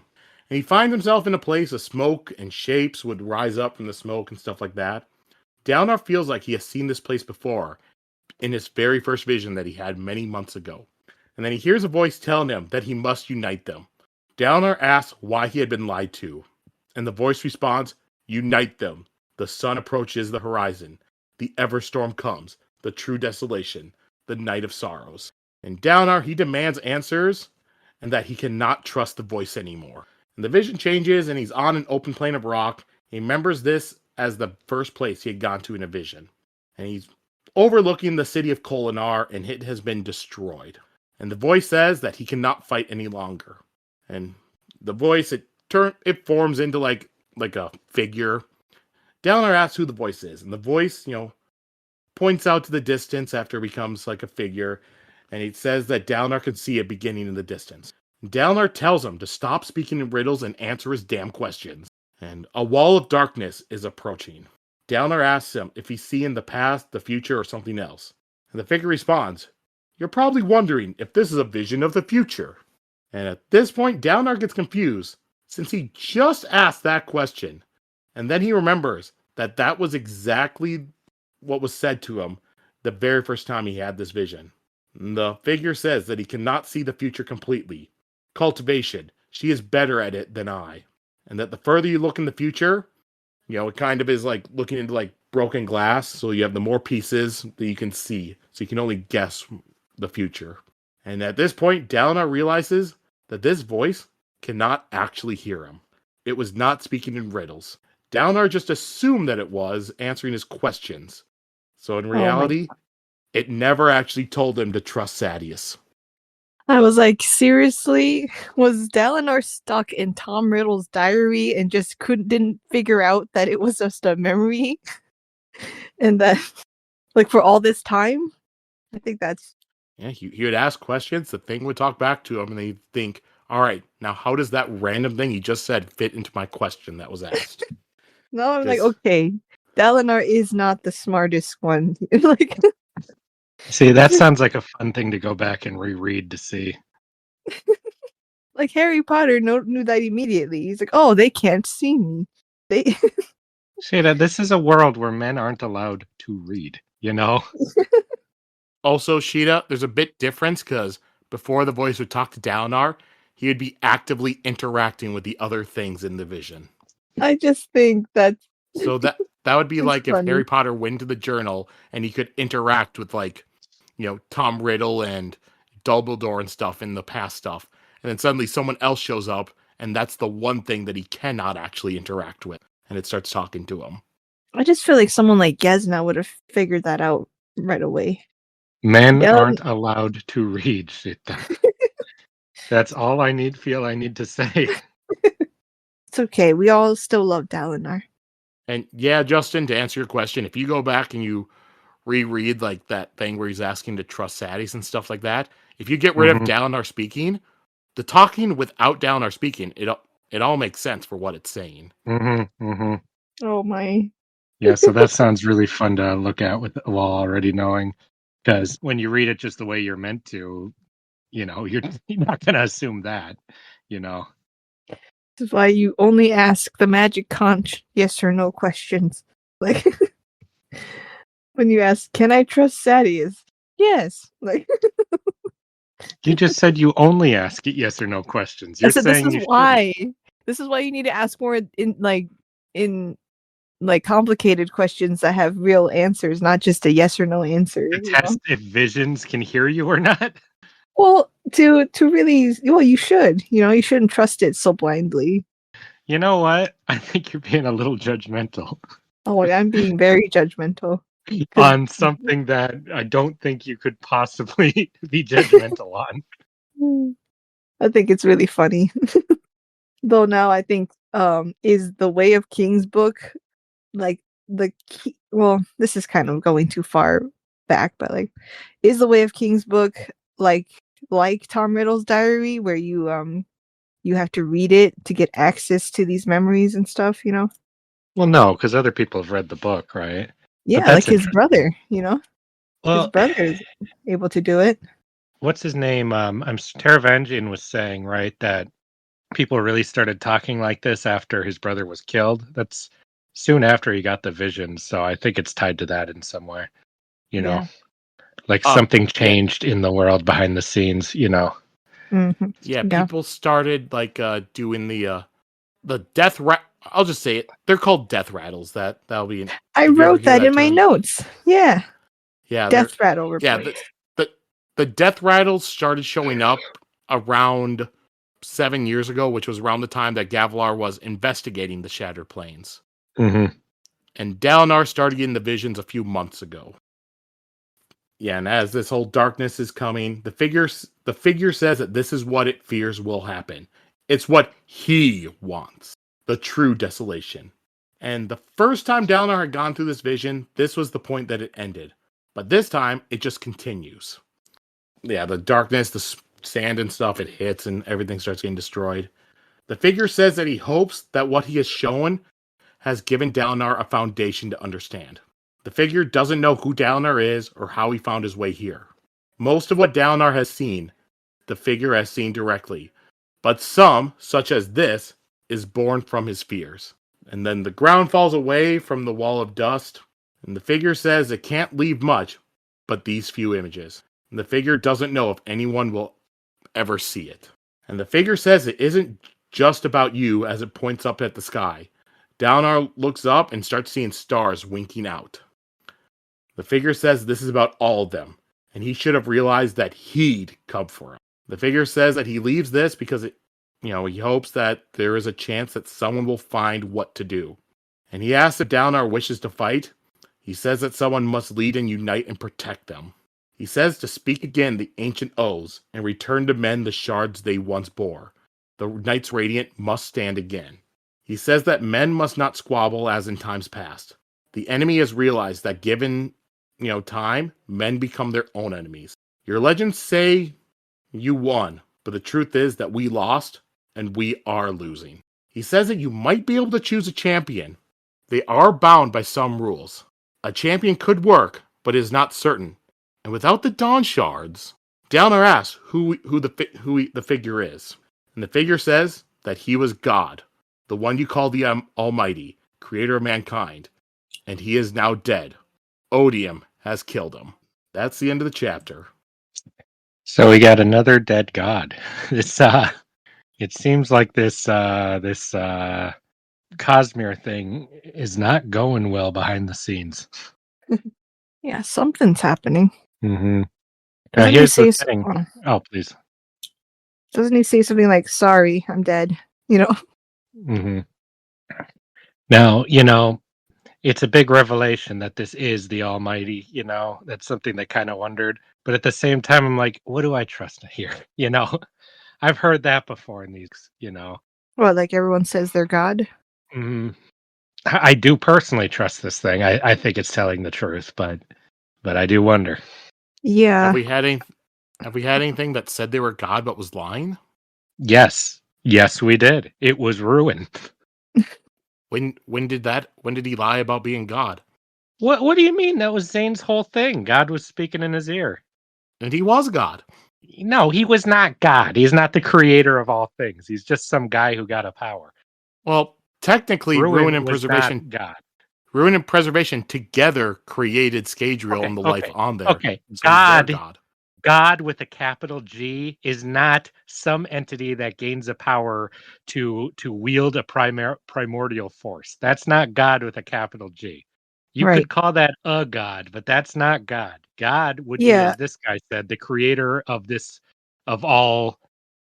He called himself the Almighty. There's only one Almighty God, not like freaking Zeus or Hercules or something. No, there were beings before Zeus, right? Just not gods. Yeah, but general, at least Zeus is born of the Titans. Like, he is a god. You know what I mean? Ruin was some redheaded guy who like Vin just got those powers and then was promoted to godhood. Yeah, Szeth is promoted. Szeth is promoted. I will think of Szeth as a god, perhaps, but not as a god with the capital G. Mm-hmm. That's my stance on godhood. You need to be born with it. Yeah, I like him playing with a lot of these ideas like that. Like, what does being God mean, and who is the God and stuff? And I was like, well, the God wouldn't really be scared of a guy coming after you, or unable to beat this guy. Huh? This guy? You mean the Desolation? Well, I don't know if it's the Desolation, but he just says he's coming for me, basically. And unless Dalinar. It's an anti-god, like a devil thing, Yeah, but that's or God a is- rival god, because we know these worlds are linked in some way. You know, if they're linked, but they each have their own cosmologies, what does that mean? You know, Mhm. That's why you I'm could not. be god of a world and not god of all existence. You know, Yeah, exactly. I still think that Ada Nauseam Force is the god of all things. That's until they tell me otherwise. That's what I'm going to think. But Are then we I gonna wonder if find out? odium is the opposite of that, because it sounded like this odium thing was very powerful. You know, maybe it transcends this world. You know, because this gets into theories, but I feel that those lights going out aren't just the lights in the sky, whatever those are here, but those are like other worlds. Like this is something that transcends just this world. Does that, you know what I mean? This Yeah. threat has been killing other worlds. Hmm. So do you believe that the Almighty is Adel Nauseam? I do, because that was the name they said was behind all things in Mistborn. You know, I have no evidence of that whatsoever at this point, but that is what I will believe until I'm told otherwise. Or maybe it's a place. No, I think it was a name. Yeah, I'm sure I'll find out someday. Is Ada Nauseam Brandon Sanderson's middle name? I don't think he's the type of writer who's going to write in a meta. Oh, the characters have now learned I'm God and they all live in a story. Like this is like, you know, The Thing meeting Jack Kirby or Animal Man meeting Grant Morrison kind of thing, you know? Well, wait. Do the letters switch around? Say I am Brando Sando? Oh, God, no. No, Sheta, no. All right. Anything else from this chapter either of you two want to go over?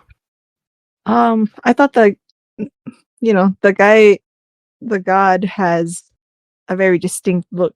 So I thought that was like he looks like an old king of that land. So I thought that was interesting.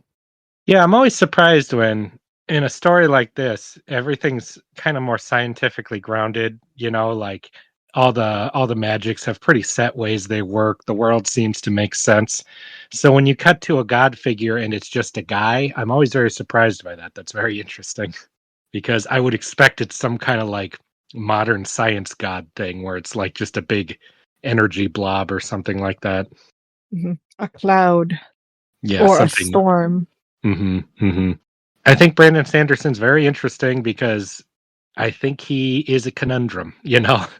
I think he seems like he's very serious about, you know, religious stuff. He writes about it a lot, but from the way he writes, he's very clearly very what's the word? Not scientifically minded, like grounded in reality in his thinking at the same time. So I think it makes for some very interesting world building because a lot of people either seem to be one or the other, you know.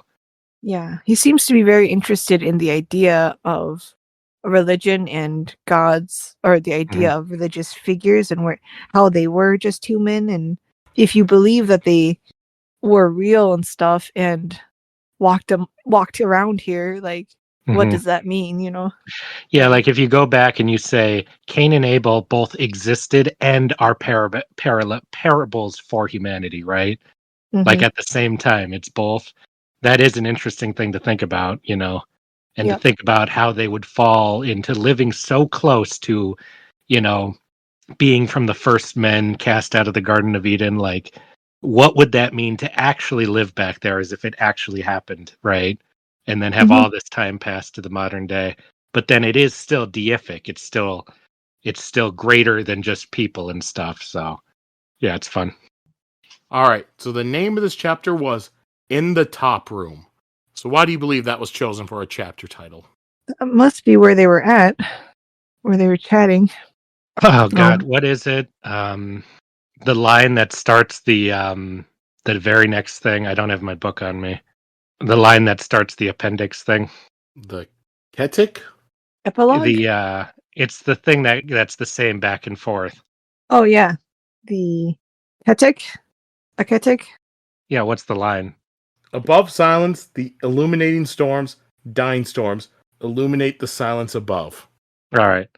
I think that the top room is either the illuminating storms or the illuminated silence above. That's why I think it's called that, because I think they're in the top room and that's what that's referencing, which would be as high as you can go in reality of the heavens before you reach what's ever outside. It's the VIP room of heaven. That's what you're saying. How come I'm trying to say something very, very biblical and metaphysical, and you're trying to turn it into a VIP room? It is. It's like the top room of the hotel. When you get to the pearly gates, I hope they remind you said that.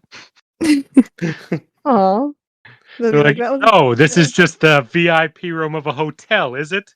Not a reward to be closer to God due to a lifetime of following the morals we've set forth for you for thousands of years. You think you're just gonna have a pool party in here? Is that it?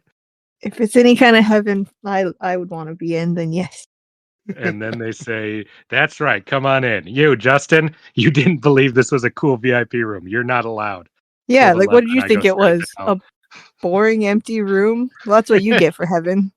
Oh god. Yeah. Whatever you expect is the heaven you get. Yeah. All right. Well, now we'll go into the epilogue, titled "Of Most Worth," and this one is a Wit/Hoyd point of view. So, Wit is sitting at the gates of Kholinar, and he's asking the guards there if they can feel it, and that something just changed. And he's sitting there and he's tuning his Enther, which is like a stringed instrument. And the guard asks what he is doing, and Wit says that he's waiting for the storm to arrive. And the guards are confused because there is no high storm scheduled for tonight. And Wit asks them what it is that they believe that men value most.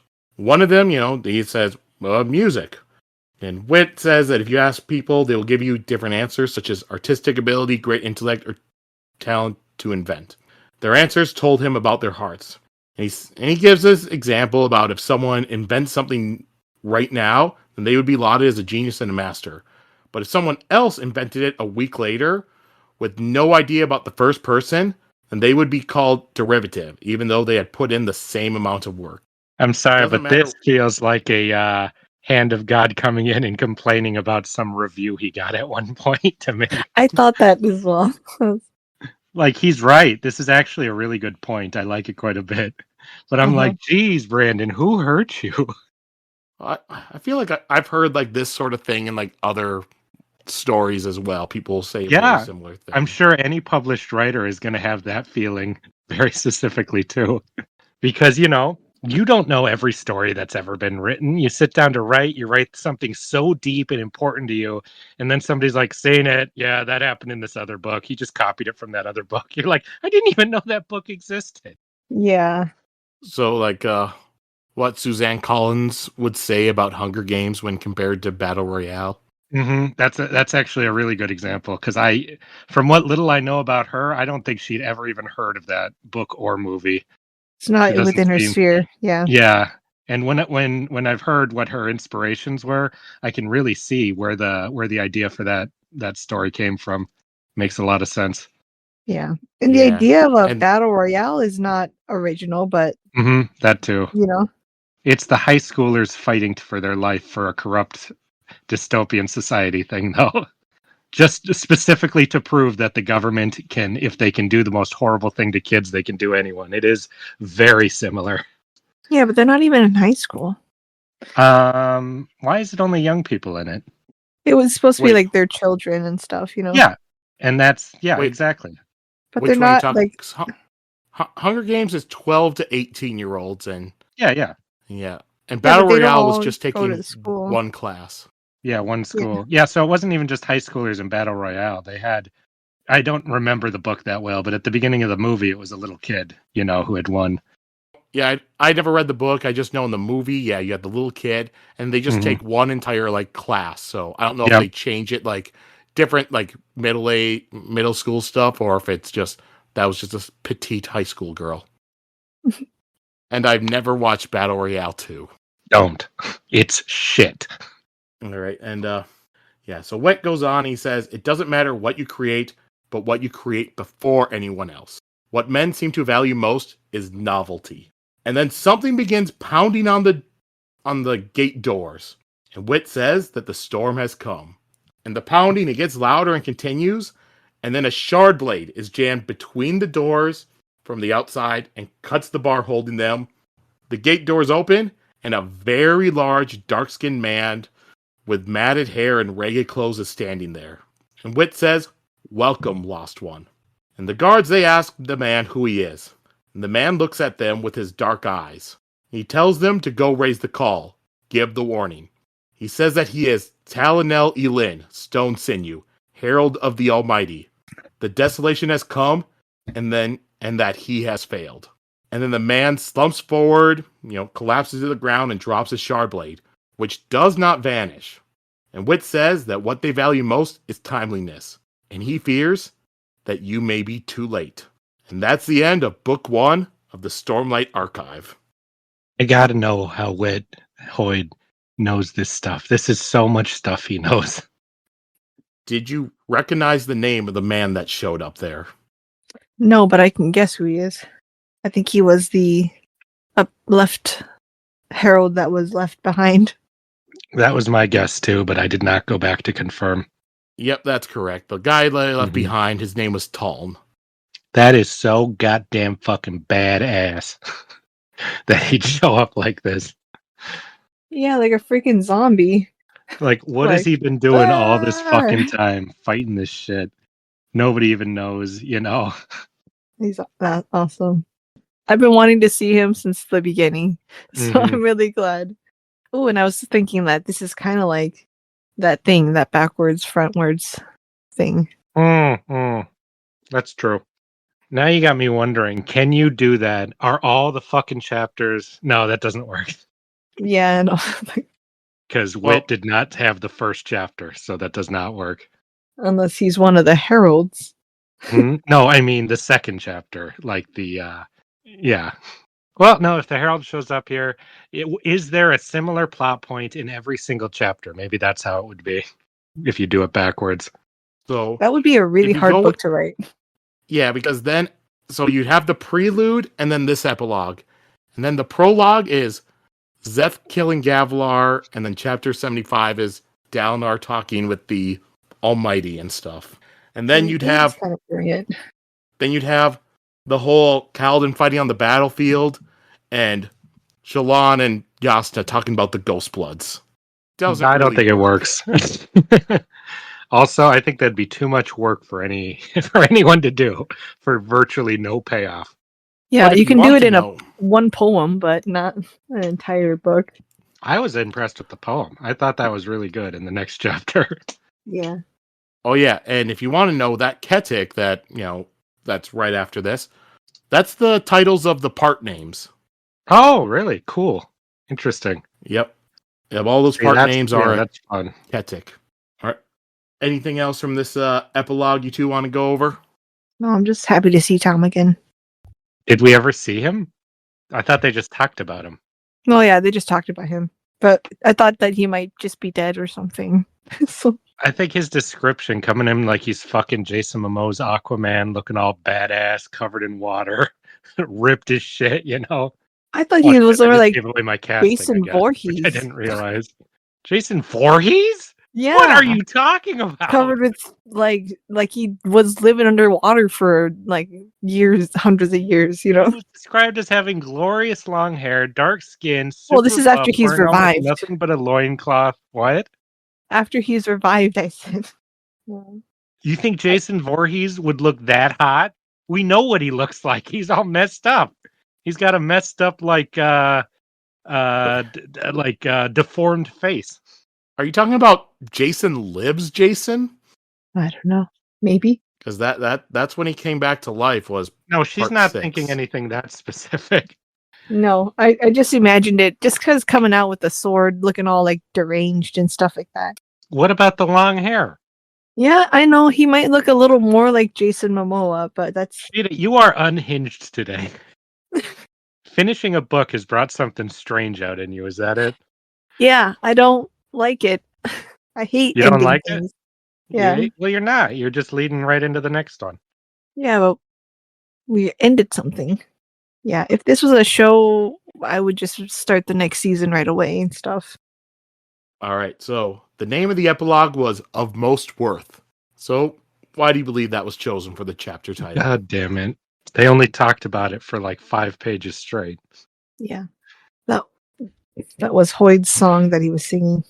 Was it a song? He was playing his guitar during Oh, it. okay. Yeah. Okay. I was like, I read it. So if there was a line that said, and he sang, then I totally missed it. No. He just, yeah, that's just his topic. His interesting topic that he was talking about. Yeah, I found the topic very interesting as well.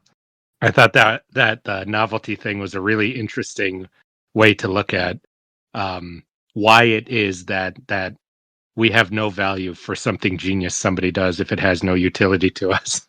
Yeah, and it also kind of puts down human interest, like we're like, wow, look at that. For 1 week it's trending, and then the next you just kind of forget and don't care about or value anything else, Yeah, and I think it's really interesting for a technological advancement, like that Yeah. can change the entire world. But if you did it in your basement and nobody ever saw it, and then you come out saying, look, I've created free energy. And everyone's like, we've had free energy for 10 years. Or no, in there it was for like, we've had it for a week. That guy came up with it. And you're like, well, you wasted your life. No one will ever care and no one will ever believe. I think for the talking about like a writer, like what I'm sure Brandon Sanderson's experienced, no one will ever believe you came up with it on your own. Everyone will always think you ripped something up, Mm-hmm. and that sucks because you pour your heart and soul into a work you're writing. And, there's 8 billion people and it keeps going up on the planet. A good number of those are wannabe writers, at least, Like, how sad is it to pour your soul into something, feel it so strongly that you bring yourself to tears, and you bring it up and you find out somebody else did it? It's just so likely that somebody else did it, Yeah, they'll just So be I like, think, Simpsons did it. yeah, Simpsons did it. Yeah. So I think that's really fascinating of a thing to talk about. Yeah. All right. Yep. So then after that, Justin brought it up earlier, but then there was a page with what's called an end note. So it had that, like I said, it's a little poem which was made by putting the titles of parts 1 through 5 all together. Above silence, the illuminating storms, dying storms, illuminate the silence above.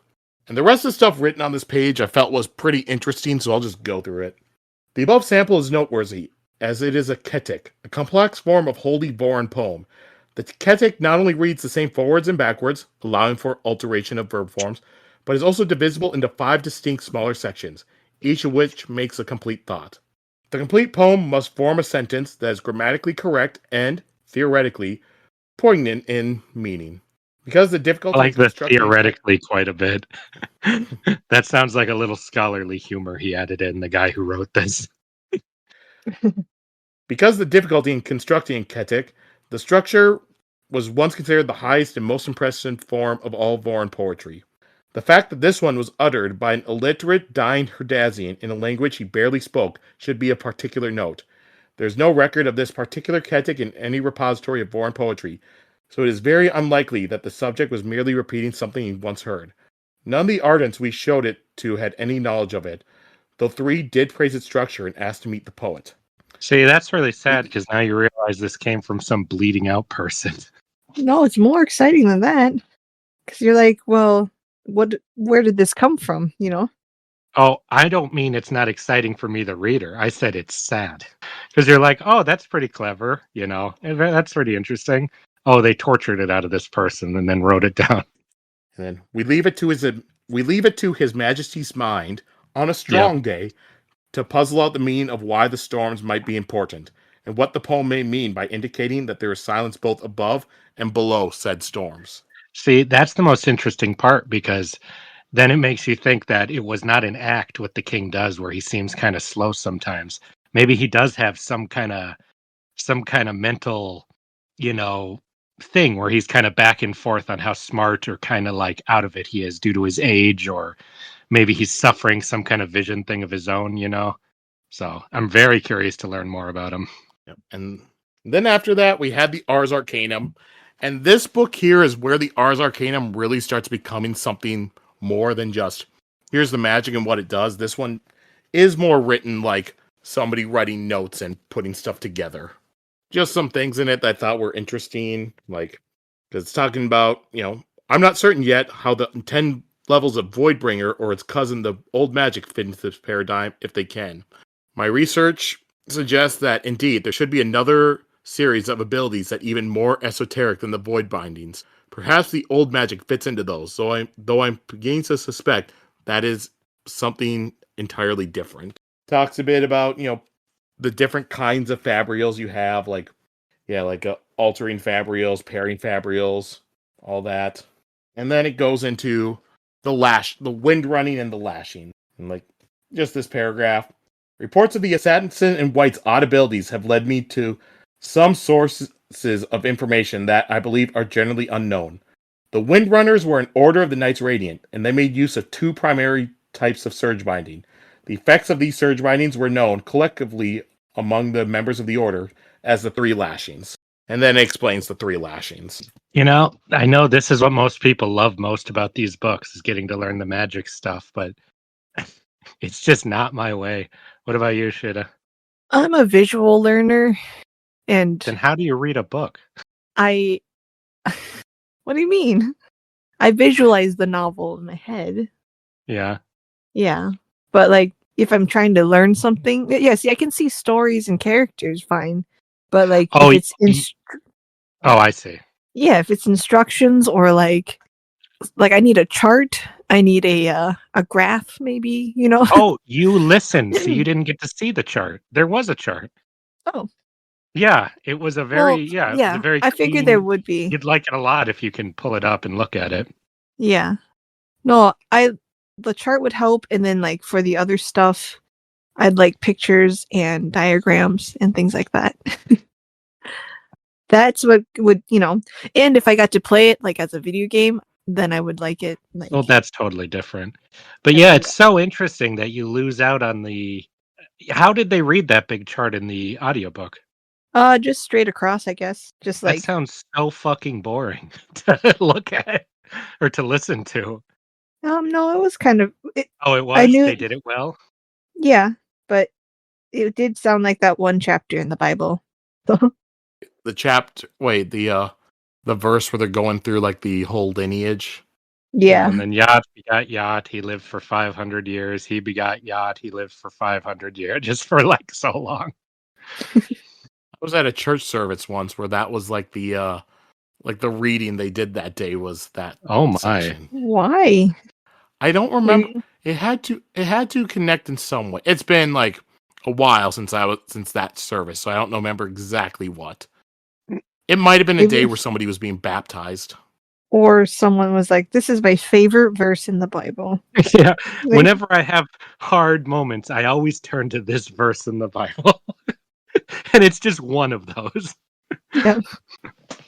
All right, but yeah, there we go. We have now completed the first book of the Stormlight Archive.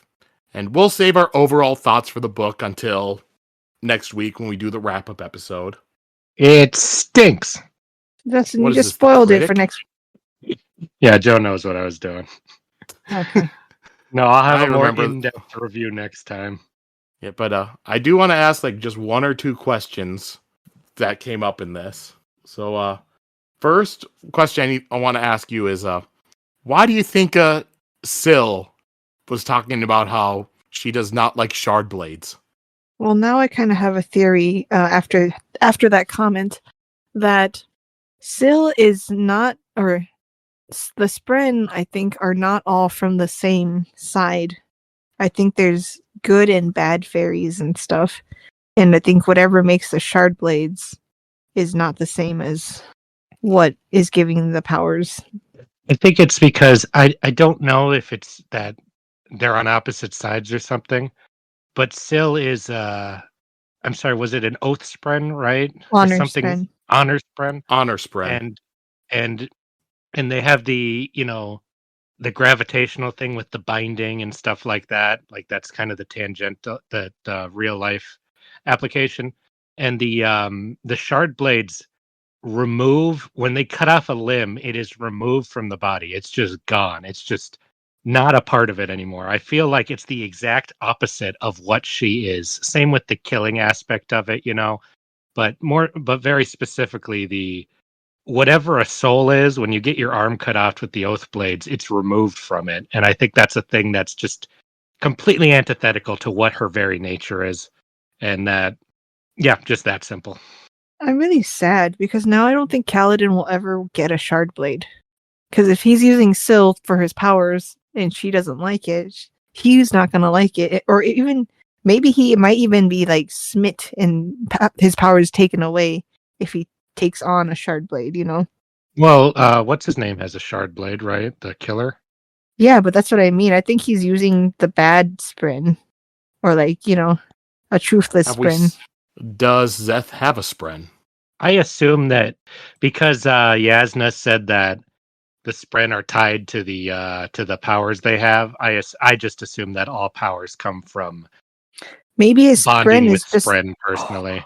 his Spren is the rock, and that's why Tien said that there's Spren in the rock. I think rocks might be the opposite of Spren.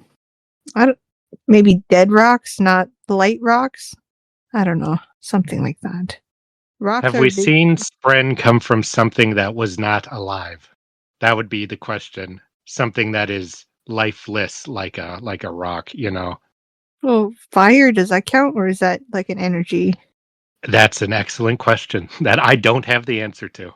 And like, how do you do honor then? Like Honor comes from life. Honor cannot come from a rock. okay, What about so like we people, saw- right? We saw No, life. bind to Spren.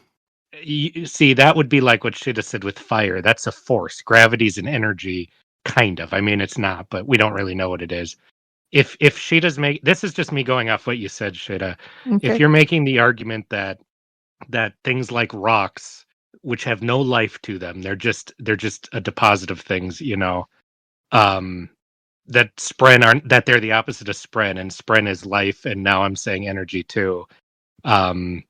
Then what the fuck was I talking about? I had a point and I've completely and utterly lost it. Well, so for me, the rock thing is like that's been kind of an element in the story for a long time and It stuff. So I think like rocks and gems and all that stuff, like that's something. Oh, you you know? said that a rock was the opposite of a Spren. That's what you were saying. Yeah. Right, Sheta? Yeah. So Like, they're how would you get power from a rock? No, I don't know. I'm lost. I don't think it's a rock. I think it's a creature that is like rock, Like even their shards, like I don't think rock is the right word. It's like gem and crystal and like the stuff they use for their Those have powers. energies in them. Those clearly have an energy. Oh, in you them. believe in that, Justin? Just kidding. Believe in what? The You healing mean energies of New crystals. Agey crap? No, I mean the gems they have literally have stormlight in them. Yeah. So I think that the rock that controls Szeth has an energy too. Well, I don't think it controls him. I just don't think it does, because he was going to step forward and stop what the king was doing, and he said his own honor stopped him from doing that. You think it's a symbolic rock? Interesting. I do. That's pretty dumb. Well, we don't know enough about his culture or his people yet, What about him being truthless? Yeah, And- I think that what you said about that, I think you said something about that being the opposite of people who, because they need to tell the truth to work with the forces and stuff. I think there is something to that. I don't know what any of that means yet, but personally, I don't think that the rock has any magical power. Okay. Because he does not seem to me like he's like, I must do what this says. He seems to me like, I must because of my sins. I'm so bad that I must do this, I just really wonder, because of the way that the shattered planes were broken and stuff in that vision, and how they all turned to dust. Like, yeah, I just really wonder what that is, and if that has anything to do with. There's got to be something to do with rocks, even though it's a bigger word than that, because it's been brought up so many times in this book, And I'm still waiting for a rock to save Kaladin's life. It did. Oh my god, a rock did save his life. You're driving me crazy with that. That already happened.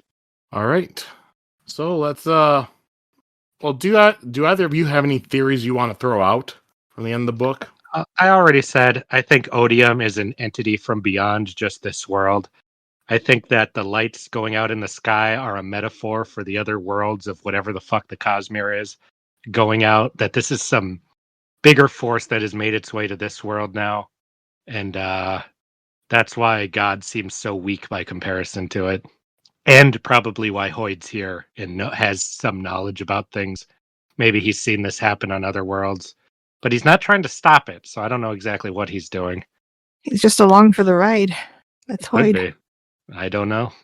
We know he's not just along for the ride because he did try to speak to Kaladin, and what he said to Kaladin has directly led to Kaladin working with Dalinar. And because he's with Dalinar now, what am I trying to say? Now Dalinar or Kaladin's going to be able to protect Dalinar from the assassin guy.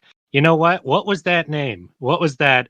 That one name sees the future better than me. My new theory is that name is Hoyd, and he sees the future a little bit, and he's able to push pieces to exactly where they need to go. It was a girl name. It sounded Cultivation. Like a girl name. Yeah, cultivation. It wasn't a girl name. It was just a word. I remembered it being like ruin and those things. So there's my new one. But that wouldn't make sense because that doesn't seem like him. Cultivation is a bit cultivating of a word. So that's just a shot in the dark, not an actual theory, that part. But I do believe the other part. And then having a name like cultivation. Like ruin? Yeah, to be like ruin and preservation, makes me wonder if ruin and preservation are also bigger than just that one world, Well, doesn't Szeth have the power of one of them? He has the power of both. Also, with cultivation, it says cultivation, she is better at this than I. Well, then I guess I've been imagining how Hoyd looks wrong this whole time. Now I've got a new theory, which is that the primordial forces of existence, kind of like the Endless in Sandman, have been cast down to different worlds and accidentally shattered the one world into all these separate worlds when the god entity that was all things broke up into minor pieces. There's my shot in the dark random ass theory right now. I don't think I'll learn till the next book when they drop some other force name as a big deity figure. I don't think it's that organized for me. It seems like all these worlds have developed their weird little religion and has grown from something like random that happened there, and something else is just kind of sweeping over to take it all and stuff, Oh, so you agree with me that it's an outside force? This is the first book where that's kind of happened, so... Well, that hasn't even happened in this book. So yeah, that's kind of like hinting at it, so... I don't even think it's hinting at it. Well, it did with the light, with the stars, right? Yeah, with Hoyd and that stuff that he's doing kind of outside of our story, that's what makes me think that this might be the first kind of like bigger Cosmere stuff, and the dropping of the word Cosmere at all and stuff, Same, I agree with you. And like little Elantris over there is not really paying attention to that, but I think all of it's Hoyd was there, so. Well, the planet that Elantris is on, Cell, was literally name dropped in this book. Remind me. I think we talked about this before, but who dropped it? Yeah, that was during the letter. Yep. Now I remember. Yeah. Whose letter? We don't know. You know what? We'll do next week's episode, I will read the full letter and we'll discuss the full thing. Okay.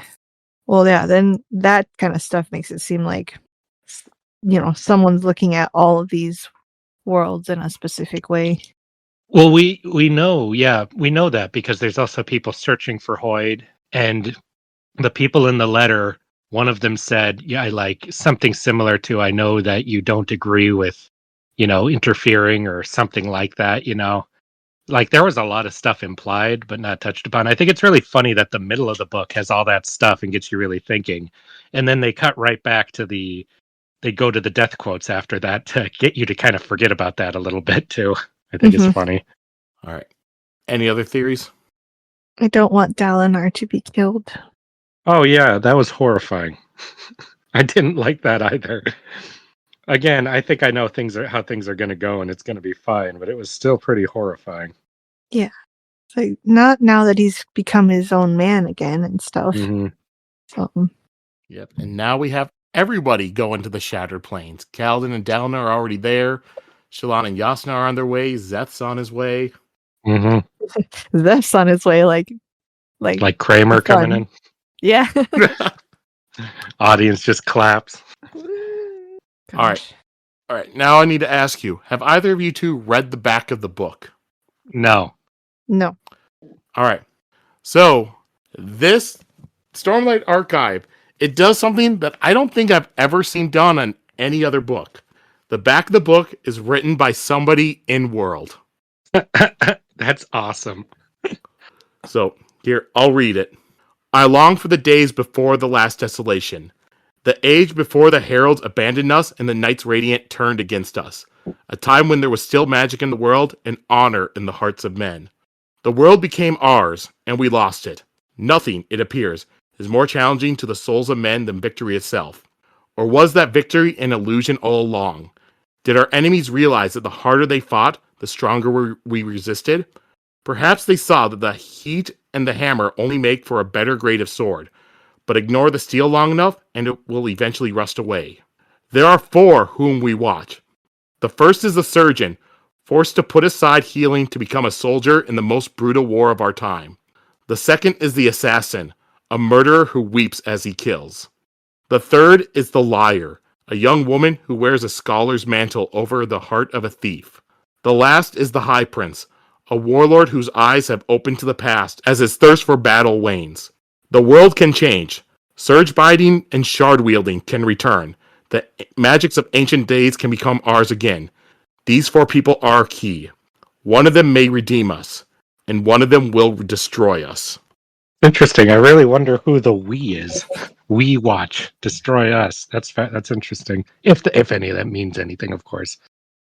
Man, sometimes when I'm looking at a book, I'll check out the back to see, if it seems interesting. I've never bought a book based on the back, but if I read that and it was in universe like that, I would buy that in a fucking second because that sounded awesome.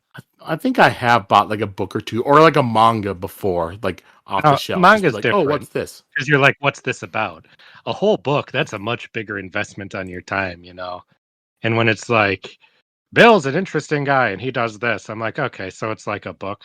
But that see, they're speaking to me. They're like, okay, here are the themes in this book that we'll be exploring today. And I'm like, wow, that sounds cool. That's what would get me to buy it. Yeah, and I like the way it like describes the four characters in there. Yeah, they seem like tarot cards. The surgeon. So is that the aspect that appeals to you, Sheta, the tarot card thing? The tarot cards?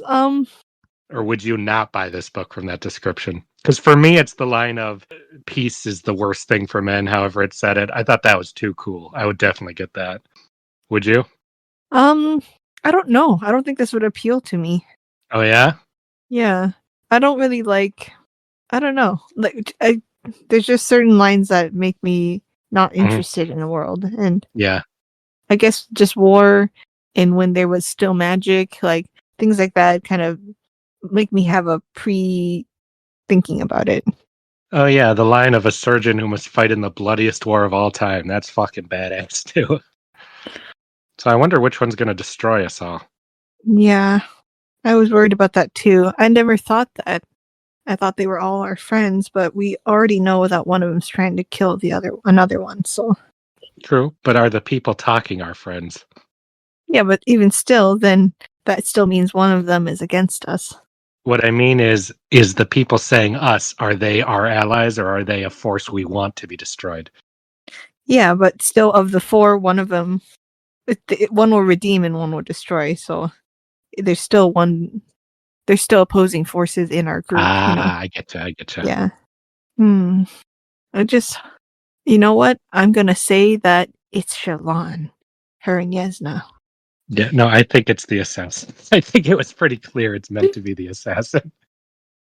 All right. So now let's go to the characters of the week. Carolingian, easily. Yeah, I knew it. Yeah, that was too horrifying, too scary, and too much the kind of thing I always want to see happen in worlds with different rules than ours. Because in our worlds, people will study everything. Like, people have, infected people with illnesses just to study how it would happen. There's no way that somebody isn't trying to exploit a little glitch in reality for their own benefit or in their minds to help out. And the fact that he is hiding it so well, I think is really, really fascinating. And that line about on his good days, like he'll think about it on his better days, makes me really, I find him kind of scary. Like, Kind of scary. who knows what his deal is? And yeah, that line where he says, I've done it as well. And I had that image of him bleeding some poor person dry and being like, King, why? Why? As he just stands coldly down at them, like, I do what I must, you know? Yeah. Scary fucking shit. So He's supposed to be 100% like, he's like, yeah. Oh yeah, and he's got the image of a kindly king. You think he's going to save you for free, and instead this is the end of your life. And you see his eyes staring down at you as it happens, as if that's a noble thing he's doing. That's he scary as shit. specifically was like a kindly grandfather or uncle to some kids. And there were kids in that room too, Yep, in there that would group be. getting killed, you Mhm, know? mhm. And I wondered if it was even a kid that he did it to. There were And children in those epigraph things as well, you know, who died. yep. I I just thought they think were all dying. To find out that many of them are just bleeding out is so fun. That would be a sweet thing to reread, actually. That's freaky. So yeah, easy choice. And I think you can use that to go. Oh man, let me look up which one it was, because there was one, or there were two that I feel like really go along with that. First, the one from chapter 4. I'm dying, aren't I? Healer, why do you take my blood? Who Oh is that yeah, beside you? Yep, and who is that beside you with his head of lines? I can see a distant sun, dark and cold, shining in a black sky. ugh, what does that mean? Was that guy just conscious? Was that one where they're like, probably not a real thing? Like, did they have a note with that one? It says, sample is a particular note. What that really makes me scary and horrifying is the ones where they say sample is virtually useless, because now it's not somebody getting notes from somebody dying and being like, that wasn't useful. It's you murdered this person and their life has come to sample was useless. That's really sad and scary. Speaking of that, here, let me read this other one that goes along with this. I wish to sleep. I know now why you do what you do, and I hate you for it. I will not speak the truths I seek. Yep. And that one is sample largely useless. Yep. That guy's a badass. I will say that. Yeah, who was that? Fucking badass. That one was a Shin sailor. Okay. Shin, maybe he understood something that Karavangian said. But anyways, back to our characters. Sheta, who's your character for the week? I'm gonna go with Shallan for figuring out Jasnah stuff, like what she's been doing, and then also like convincing her to let her stay and help her. Yeah, coming out and confronting her in that like half messed up, feeling crazed days, I thought was very badass. Yeah, and then using her drawing powers to figure out the mystery of Jasnah, like soul casting the bread and stuff like that. Like, yeah, kind of going back and being like, okay, what happened exactly? You know, like. Wow, Sheta, I'm amazed. You went from the biggest Shallan hater to picking her as your final favorite character of the book. Well, she convinced me and Jasnah then. And for my character, I'm also going with Shallan. I just like the whole chapter with her, like Sheta said, figuring out the stuff about Jasnah. And then when Jasnah's like, no, I don't believe it. Fine, I'm going to Shadesmar. And like just going there, admitting that she murdered her father, whereas the first time I read this, it's, you know, I just read it through. I wasn't analyzing it or anything, so I didn't pick up on the hints as much, so that did shock me when she said that she murdered her father. And yeah. Yeah. She kind of did what Dalinar did, where she became her own too. Her like admitting this darkest secret of hers and becoming like who she's gonna be from now on. Like someone who studies under Jasnah and is like has this power. Like she's kind of nothing's really holding her back now. Even like her need to help her family. She's like, this is way more important than my family too, you know. Like she finds her purpose and stuff. Granted, honestly, since now she's more directly working with Jasnah, probably has better connections to help her family that way anyways. Yeah, absolutely. I always thought that. You know, that's your best way to do this. Yeah, All unless right, they're all part of that Ghost Blood group. I think they're gonna be. Yeah. All right. Now let's go to quotes. All right, I'll go first since I think you're going to take this quote. No, Well, I have a backup one if you only have one. no, you take yours. I'm good. All right. It's just when Jasnah's talking with Shallan, and okay. They were real, Jasnah repeated. Beings of ash and fire.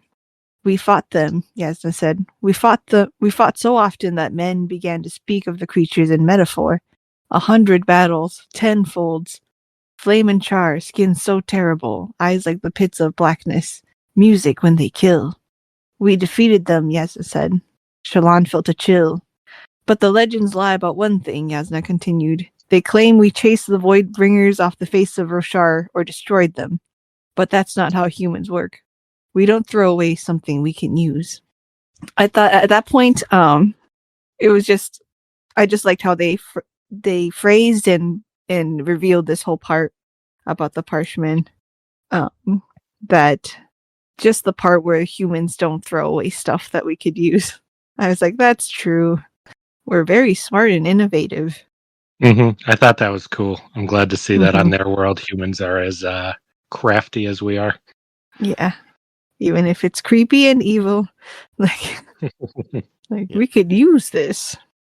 And yeah, that whole section too, especially the first time I read it, it was just really chilling to me because you just have Mhm. Shallan reading the stuff and you getting some of like the notes that we saw before with talking about Voidbringers being black and red and stuff, or fire and ash. But then like hearing the music when they kill, this is the first time we heard it, and it's just like, wait, what? And then Jasnah just talking about how, yeah, we enslaved the Voidbringers, and it's just like, oh shit, they're everywhere. Even while reading the book, you start to just ignore the Parshmen because they're just there. And They're just really like in the that background. yeah, that whole realization was just like a big, oh fuck, this could get very interesting. I never from the beginning I was like, so you guys are fighting people who look like your servants? Like I always didn't think that was smart. Like, but you're saying these are nice versions. Like I was like, I always thought it was silly that that was the case and nobody looked into that or like or really paid any attention to Well, a lot that of people fact, point it out. They're just like, huh, look at that. You know? Yeah, I was like, but they are the same. Like I think it's so crazy to not just have anyone take that more seriously and stuff, you know? Yeah. Oh, I got to do a quote, don't I? Yep. Yep.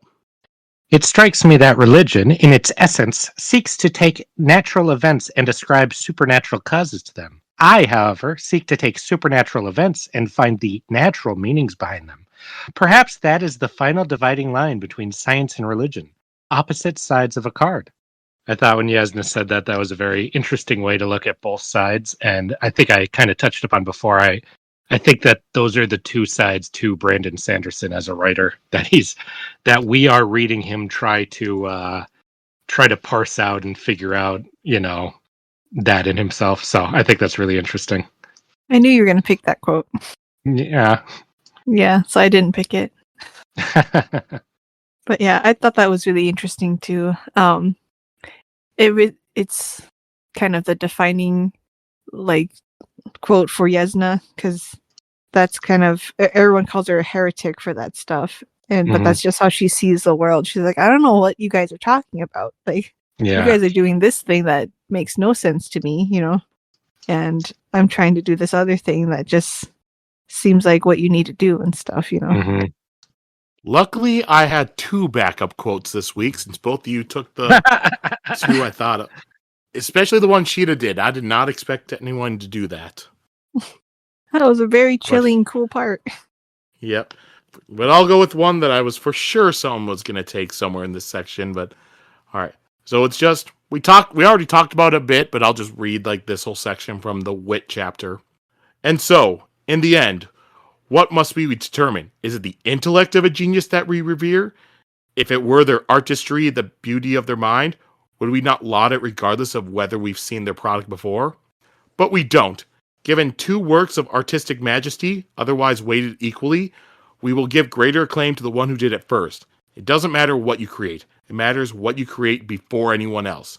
So it's not the beauty itself we admire. It's not the force of intellect. It's not invention, aesthetics, or capacity itself. The greatest talent that we think a man can have, seems to me, it must be nothing more than novelty. Yeah, we already went over it a bit earlier, but that is very true. It reminds me a bit of in baseball with the color barrier.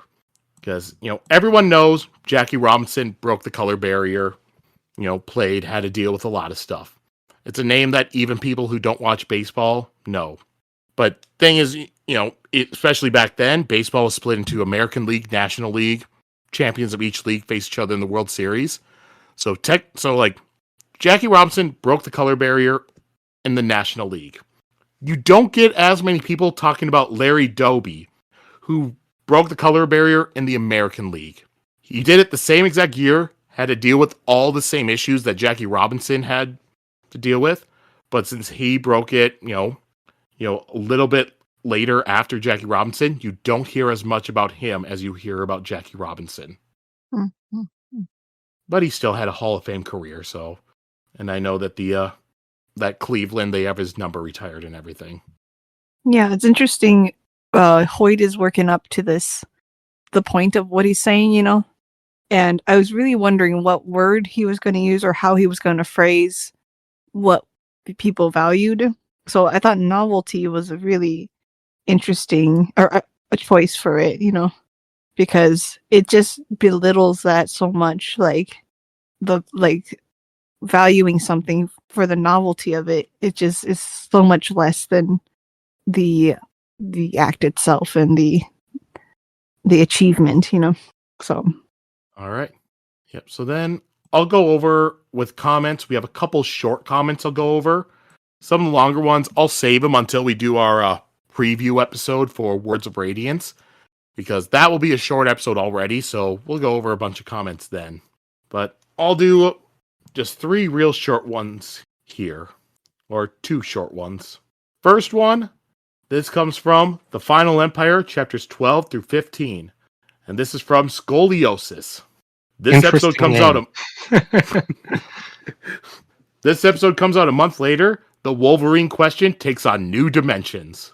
That was the beginning of the episode. Just as a joke, I asked you, who's your favorite live-action Wolverine? And Deadpool Wolverine came out 1 month after that episode. Oh, really? That's funny. Yeah. Interesting. Well, now I got to pick Henry Cavill. I don't think a cameo counts. Joe, that is a canon live-action Wolverine. You cannot say it doesn't count. I would count it. It counts by the rules of canon. All right. And then this one's from Hero of Ages, chapter 76 through Epilogue, from the Insightful Ninja 6642. So I have watched 50 episodes in 1 week. Wow. Did I watch at 2 times speed? Yes. But I have enjoyed every crackpot theory and absurd ship. I feel like the balance of having one person who has read the books before and 2 newbies is perfect and makes for very enjoyable viewing. That's great. I'm glad to hear that. I cringe to know what I sound like at 2 times speed. Oh my gosh, like a chipmunk probably. Yeah, whenever I listen to stuff, most of the time I'm always normal speed. There are a couple audiobooks where they read it so slow I have to speed it up. Namely, I know going through Hunger Games, she reads those pretty slow, so I speed those up. And also Song of Ice and Fire, Roy Dotrice, he reads those very slow. But yeah, and I know that Insightful Ninja, he left another comment on an episode in the middle of The Way of Kings that I can't read because it spoils stuff for you two. But just so you know, after he left this comment, he has gone through a lot more and is almost caught up. My man. Like, I work a job where I listen to audiobooks or podcasts or stuff for 8-9 hours a day. So when you're doing that, it's real easy to catch up to all these podcasts. Still, to pick our podcast, that's pretty cool. So I take it they've read all the books already then, if they're just binging. I'd assume so. I'd hope so. That's cool. So, yeah. I'll leave it with those. And like I said, just because this is a longer episode, next week will probably be a longer episode. So I'll save, these other comments until the preview episode for Words of Radiance. So yeah, for next week, we're not reading anything new because next week's going to be the wrap-up episode. So, well, that's not fully true because next week's the wrap-up episode for Way of Kings. So we're going to go over our thoughts about it, give some predictions you might have for Words of Radiance. We'll go over our fan casting. And also, I'm going to give you two one piece of homework for that episode. Homework. I want you to go back, reread Interlude 1, the Ishik interlude. That's the one with the Pure Laker, and he's talking to those three guys, Blunt, Grump, and Thinker, who are looking for Hoid. I want you to reread that chapter, and then next week, tell me what are the real names for Blunt, Grump, and Thinker. What are their real names? What do you mean real names? Because those were names that he gave them. So I want you to reread that chapter and tell me what their actual names are. I think I'll do as well on that homework as I ever did in school. And it'll be a 50-50 if I do it. Oh yeah, there was something else that I remember Justin was supposed to do, but we forgot about it. So that's another piece of homework for Justin. Why? Because you were supposed to put together your Legends of Tomorrow Cosmere edition. Oh my god. I don't want to do that. Well, I know one of these comments we need to read is Reader Warrior saying that he expects it. Oh god. Justin, I did I'll the give it the ponies old cutie college marks. You got to do this. God. Okay. I'll figure it out. Yeah. So that's what we're looking at right now. Next week we'll do our wrap-up episode. Then we'll have, I know we recently had a couple breaks, but as usual, we'll have a break between the books, and then we'll go into our preview of Words of Radiance and start going into that book. So yeah. So this week, everyone, nothing really new to read for anybody else. So I would say, maybe go and, we just brought it up. So maybe rewatch Deadpool Wolverine. Why not? All right. So yeah. So that's it. Until then, everyone. Bye-bye. Bye. Bye.